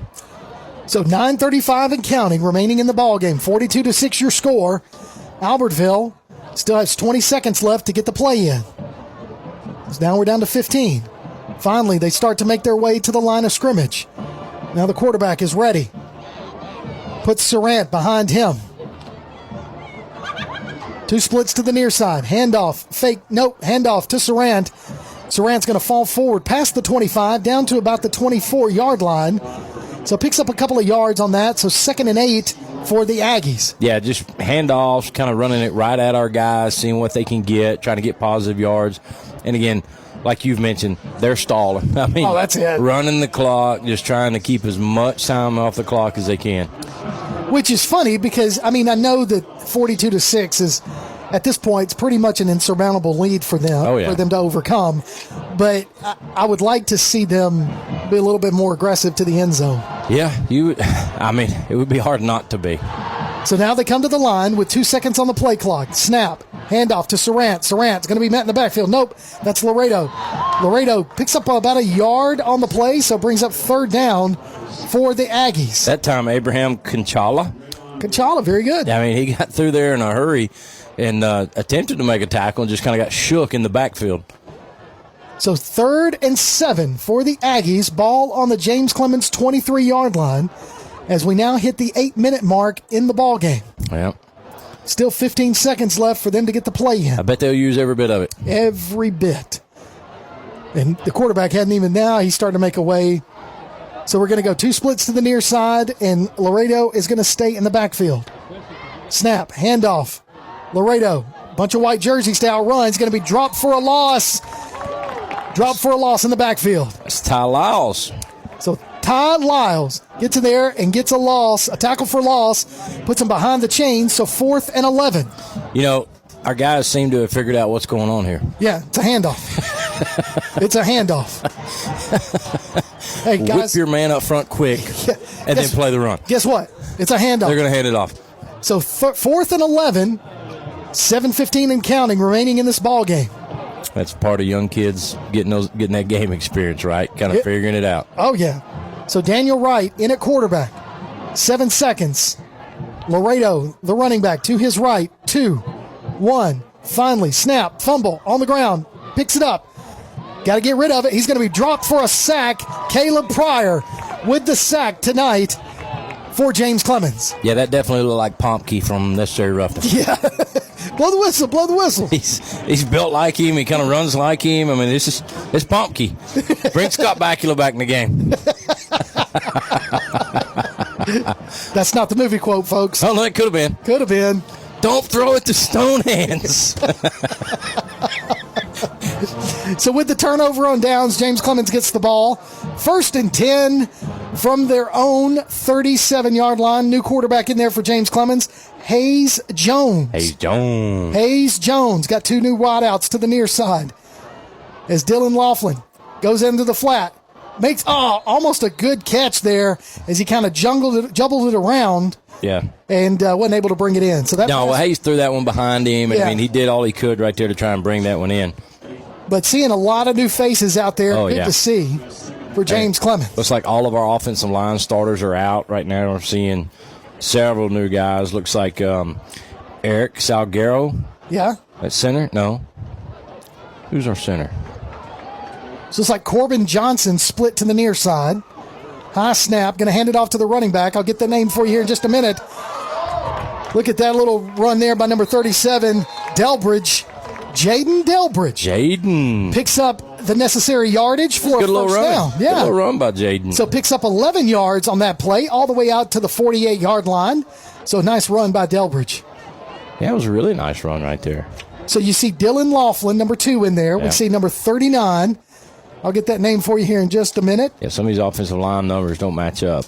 No, they don't. And I think since our freshmen finished their season early, some of their freshmen may be in there as well. So number 25, Cal Pasho, in at tight end. Snap, handed off to Delbridge. Delbridge finding his way forward to the 50-yard line. Gets down to the Albertville 49-yard line. Pick up 4 yards on that play. Yeah, nice little run right there. Offensive line getting a surge, and he just kind of tucked in behind them and got all he could get. So 2nd and 7 from the Albertville 49 with 5.5 minutes remaining in this ball game. So Delbridge staying in at tailback. Jones, pistol formation. One split to the far side. Snap. Hand off to Delbridge. Delbridge finds his way into a hole. Gaps, man. And picks up another first down for James Clemens as he gets down to the 41-yard line. I tell you what, this kid is not timid at all about being in a varsity game. I mean, he gets the ball and he is finding creases to run through. They got him listed at 5'4", 137 pounds. Well, he's a little bitty thing. But, man, he is quick. He is quick. Very shifty. Yeah. I mean, he's able to change his balance pretty quick or change direction pretty quick. So number 39 for James Clemens goes split to the far side. Number 19, Corbin Johnson, also split out there. Laughlin split close to us, giving it to Delbridge. Delbridge is going to be wrapped up in the backfield and slung down. No gain on the plays. They say he got to the line of scrimmage, 2nd and 10. You know what? Their defense figured out something, too. It's going to be a handoff. Keeping that clock moving at 4:30 and counting. 42-6 your score. So we're taking a long look over to the sidelines to get the play. So Jones, Delbridge in the backfield. Number 39 split out close to us. So Delbridge lined up behind the quarterback. He gets the handoff. Hits that hole fast, puts his head down, gets tackled at about the 33-yard line. So a good pickup there again. Be 3rd and about, 3 yards. So manageable right there on 3rd down is that handoff for Delbridge, and he's picking up positive yards. Yeah, he is, and this is a very manageable 3rd down right here. This will be great for these young kids to get another first down right here. I'd like to see Delbridge just break one. Okay, he might. I'd like to see it. So 3rd and 3. Jones, quarterback, snap. Handed off to Delbridge. Delbridge tries to outrun everybody to the far side. Picks up the first down as he crosses the 30 down to about the 23-yard line. So another James Clemens first down. Delbridge, the workhorse for this offense right now for James Clemens. As now you see some new faces come in. You see number 13, Hayes Jones, comes out. Number 12, Braden Pointer comes in at quarterback. So another quarterback in there trying to get a lot of experience for some of these young guys. Trips to the near side. Nobody on the other side. Delbridge in the backfield. Snap, high, handed off to Delbridge. Delbridge makes the first man miss as he finds his way for positive yards. Only one, so 2nd and 9 for the Jets as we're under 3 minutes and counting. Well, that's the difference in a young offensive line and then our very experienced veteran offensive line, right? If you make a running back shift directions in the backfield, our veteran offensive line holds their blocks long enough, he can recover from that. That time, he makes a guy miss in the backfield, but those other guys are coming in a hurry. Oh, yeah. So Delbridge in the backfield behind Pointer. Going to hand it off to Delbridge again. He's got a lane. Lost the football. The ball is on the ground. Albertville's going to recover it. They just stripped it out of Delbridge's hands. They did. He's trying to spin away from a tackle, and he's trying to make something happen there and pick up extra yards. You know, it's hard to fault the kid for trying to make a big play there, but ends up losing the football, and Albertville recovers. So 2:17 remaining on the game clock. 42-6 your score after the turnover for James Clemens. We've had really a clean game as far as like turnovers. We did have an earlier fumble that was returned for a touchdown. Well, we've also had a clean game as far as penalties for the most part, right? Not a lot of dumb penalties in this game, and that's good that we've cleaned some of those things up. You certainly are going to have to going into a big game next week against Homewood. Oh, yeah.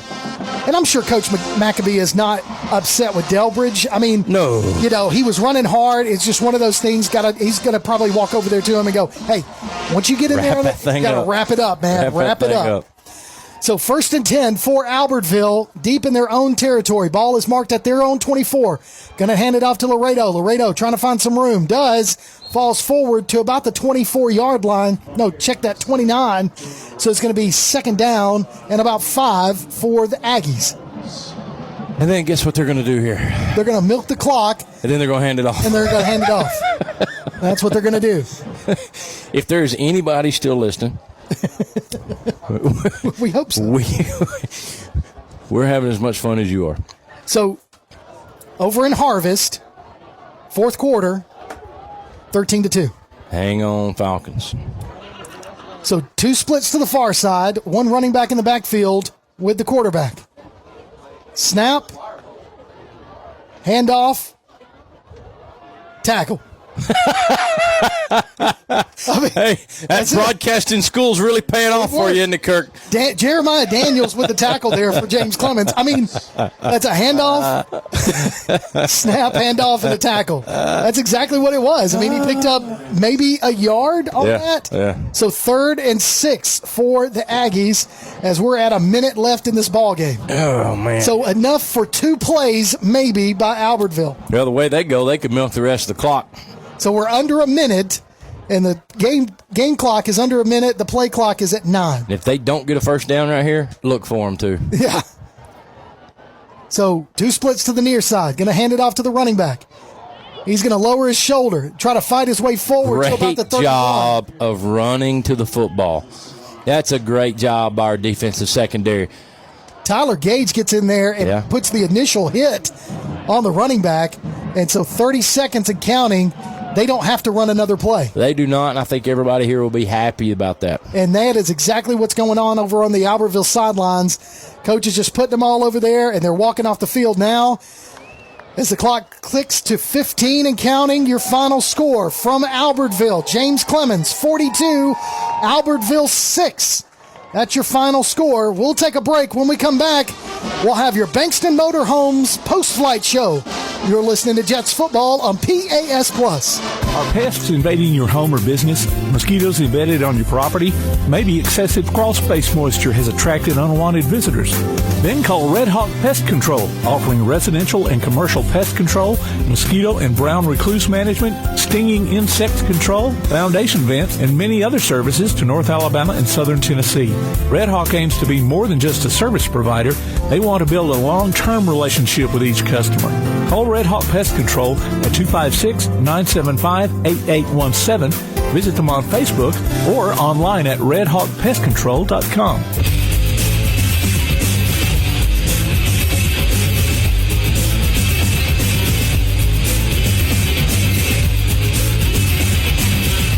Local sports are brought to you in part by Limestone County Commission Chairman Colin Daly. Visit the County Commission page at limestonecounty-al.gov to keep up with what's going on in the county and find out what ranks us in the top 5% in the state. You can also call Colin at 256-233-6400 or on his cell phone at 256-800-4544. One of the worst feelings you can have is that of being stranded.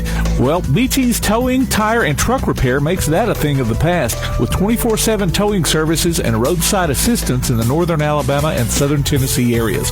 But that's not all. They also offer truck and trailer repair, mobile welding, brake service and repair, new and used tires, and other major and minor repairs. Their name says it all. BT's Towing, Tire, and Truck Repair.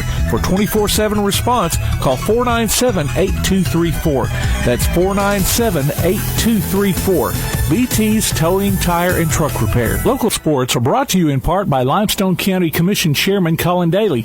Visit the County Commission page at limestonecounty-al.gov to keep up with what's going on in the county and find out what ranks us in the top 5% in the state. You can also call Colin at 256-233-6400 or on his cell phone at 256-800-4544. We know you want to look good. Chopping Blades Barbershop knows it too, and they're passionate about making their clients look great. Men, women, kids, doesn't matter. You can just walk on in their location at 7985 Highway 72 Suite 2 in Madison or call 256-325-3230. Check out Chopping Blades on Facebook too. Chopping Blades Barbershop. Mellow, a state of mind, a culture, a way of being, and the philosophy behind Mellow Mushroom Pizza Bakers. Since 1974, their mission has been to provide delicious food in a fun and creative environment. The originators of hand-tossed, stone-baked classic Southern pizza, Mellow Mushroom makes their pies with high-quality, fresh ingredients to elevate the dining experience. So mellow out at Mellow Mushroom, a higher order of pizza in Huntsville at 470 Providence, Maine, and 2230 Cecil Ashburn in Jones Valley. Bankston Motorhomes, with locations in Alabama and Tennessee, carries an extensive inventory of motorhomes, including Class A diesel, Class A, Class B, and Class C motorhomes, fifth wheels, travel trailers, toy haulers, and tent campers from manufacturers like Tiffin Motorhomes, Fleetwood, Forest River, and many more. Bankston Motorhomes also has an experienced service department to help you with any service work or parts or accessories you need. Bankston Motorhomes, Huntsville, Florence, Albertville, Ardmore, and Nashville, helping families like yours build memories for over 40 years. Call 1-800-624-2899 or visit them online at bankstonmotorhomes.com. Welcome back to James Clemens Football right here on PAS Plus. 42-6 your final score here in the home of the Albertville Aggies at Vernon Wells Stadium. James Clemens moves to 5-2 in Region 4 action. And just a good win for James Clemens, as next week they travel to Homewood to take on the Patriots there. And as a reminder, we will not have that broadcast for you next week. So, but we will have first round action wherever we may be in 2 weeks. And speaking of which, in Harvest, your score is Florence 13 and Sparkman 2, as Sparkman missed a field goal attempt, so that score remains 13-2. And also want to congratulate our in-flight movie quote winner, Jerry Johnson. Hey, congratulations, Jerry. Jerry Johnson was able to identify our in-flight movie quote, and congratulations. She gets a $10 gift credit to Honest Coffee Roasters. Yeah, I'm going to need some of that for the drive home. I might. It's going to be a little bit of a drive. So, Coach Kimbrough. Yep. Able to score several times tonight, as we were able to get, started off with Ty Doty with a 14-yard touchdown run with 6:39 in the first quarter. Then Gideon, after the interception that we were able to drive down, score out from 6 yards. Gideon did. And then Barry in the second quarter ran for 25 yards, a 25-yard touchdown run. And then Alex Lively, something we've seen him do several times this year make some of those sideline catches, make some of those quick catches, and then he takes one to the house for 45 yards. And you mentioned it, we haven't seen him have that gear yet. We haven't seen that type of speed out of him, and he showed it several times with a couple balls he hauled in. And, we've seen him block. We've seen him in great route running. We've seen him play his tail off. But tonight he was able to haul in a few balls, and, man, the speed that he showed after the catch was pretty impressive. And also in the third quarter, Ty Doty took a 7-yard pass from Jacoby Gill into the end zone, and then Evers scored from 1 yard out, and that was your score, 42-6. And the only score that the Albertville Aggies were able to get was off of a sack fumble. Yep. And they picked that up. It was a scoop and score, and then they missed the extra point. So that's how the scoring went tonight. So next week, Homewood. We travel to Homewood. We're not going to have the broadcast, but, Coach, it's a 6A school. It's our closing out of the regular season, getting a win tonight, but then taking on another really, really good 6A opponent in Homewood. How many times has Coach McGee told us that he wants to schedule tough competition? That's why we play Gardendale. That's why we play Spain Park. That's why we play Homewood. And ultimately now everything we've done is behind us. That's right. It's all about getting ready for a playoff run. And if you really want to get your team ready for a playoff run, you got to see good competition. That's it would do us no good to play some cupcake team week 10. Yeah. That's not going to get us ready because, we've been pretty good all year. So these guys going against each other in practice is way more competitive than some cupcake team on your schedule 100%. Week 10. So let's go see Homewood, and win or lose there, it doesn't matter. It's about getting ready for the next 4 weeks. And I don't think that, we talked to some of the coaches this week. We talked to them before, and they mentioned, coming off of back-to-back losses like that, it's draining because they missed the goal of winning the region. Mm-hmm. But trying to keep and getting them motivated to take on an 0-8 team, now 0-9 in Albertville, that's a tough job for coaches because you're better than they are, but this is exactly the kind of game, as you mentioned, that could easily be a trap game if you don't come in prepared. I think we did. We came in prepared. Yeah, we do what we were supposed to do. We talked about it at the beginning of the broadcast, just do what we're supposed to do, and we did that for, I think, 90-something% of our drives tonight, and defensively we did what we're supposed to do, forcing those guys to punt, or we forced turnovers, and it's a nice game for us to come out and kind of get that feeling of winning back and have some success. Mm-hmm. Just doing what you're supposed to do. That's it. Look, Albertville's not very good, but it's kind of a glorified practice for us. But we're not beating our own people up. That's right. That's we get to go out and we get to hit somebody else. So I think we're going to see great preparation next week in practice after getting this behind us. I think we're going to see our kids go out and compete their tails off next week against Homewood and really kind of get that fire back and then get ready for a playoff run. So 42-6, your final score here in Albertville. As James Clemens, like I said, moves to 6-3 overall, 5-2 in Region 4 action. And now you can, as always, enter your name for the Lawlers Fan of the Week at PASplus.net. We announce the winner during our Bankston Motorhomes Post-Flight Show, which is right now, of each and every James Clemens game. The winner gets a gift card from Lawlers Barbecue. And tonight's winner, Virginia Pepper. Virginia Pepper. You are our Lawler Fan of the Week. You have 2 weeks to drop by WKAC Radio to pick up your gift card and go enjoy a stuffed baked potato or whatever you. I had the combo plate the other day from Lawler's. I'm a big fan of it. I got some ribs. Yep. And I also got a little bit of pulled pork. Yes. I usually go pulled pork and then the turkey. Oh, man. Mac and cheese on there and a little slaw. Man, so go and enjoy a combo meal. So go do that, Virginia. You deserve it. So thanks to Virginia Pepper. Thanks to Jerry Johnson. She's our Honest Coffee in-flight movie quote winner. She gets a $10 gift credit to Honest Coffee Roasters. And she identified the in-flight movie quote. Now, moves us into our Mellow Mushroom Player of the Game. If you stick around during our Bankston Motorhomes Post-Flight Show, we announce our Mellow Mushroom Player of the Night. And our featured jet will get a gift card from Mellow Mushroom. Brad, would you like the honor? Oh, man, I'd love to. I don't think there's any doubt tonight. A lot of people played well, but the guy that we saw that really stood out for us was Alex Lively. I agree. Alex Lively brought in a couple balls, really showed the speed getting downfield, and we're happy for him he gets in the end zone because a lot of times he just does the thankless jobs of blocking out there on the perimeter. So he had a big night tonight. We used him as a very valuable asset, and he showed out. So congratulations to Alex Lively. You are our Mellow Mushroom Player of the Night. You take home a gift card to Mellow Mushroom. So, again, next week, big game, but 2 weeks, even bigger. Well, we hope that the score holds true there in Harvest, and we're back home where we like to be. Look, if we go to Opelika, I wasn't going to complain. I was going to get a nice round of golf out of it, you know. But after making the trip over here tonight, travel is for the birds. Man, forget that. You know, I'd rather just drive over to Madison City Stadium, close to the house, and take care of business. I love that. If we play our cards right, we're going to get plenty of traveling in during the playoffs. Anyway. I completely agree. So. Hopefully that score will hold true. Last update we had, Florence 13, Sparkman 2. So we need that Falcon win over there in Harvest so that we can host the first round of the playoffs. Well, that's going to do it for us from Vernon Wells Stadium in Albertville. Again, your final score, James Clemens 42, Albertville 6.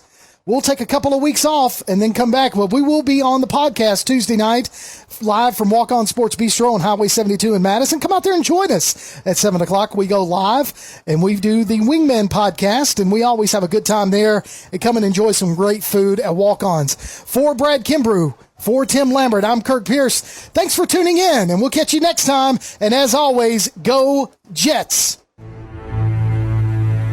You've been listening to James Clemens Football on PAS Plus.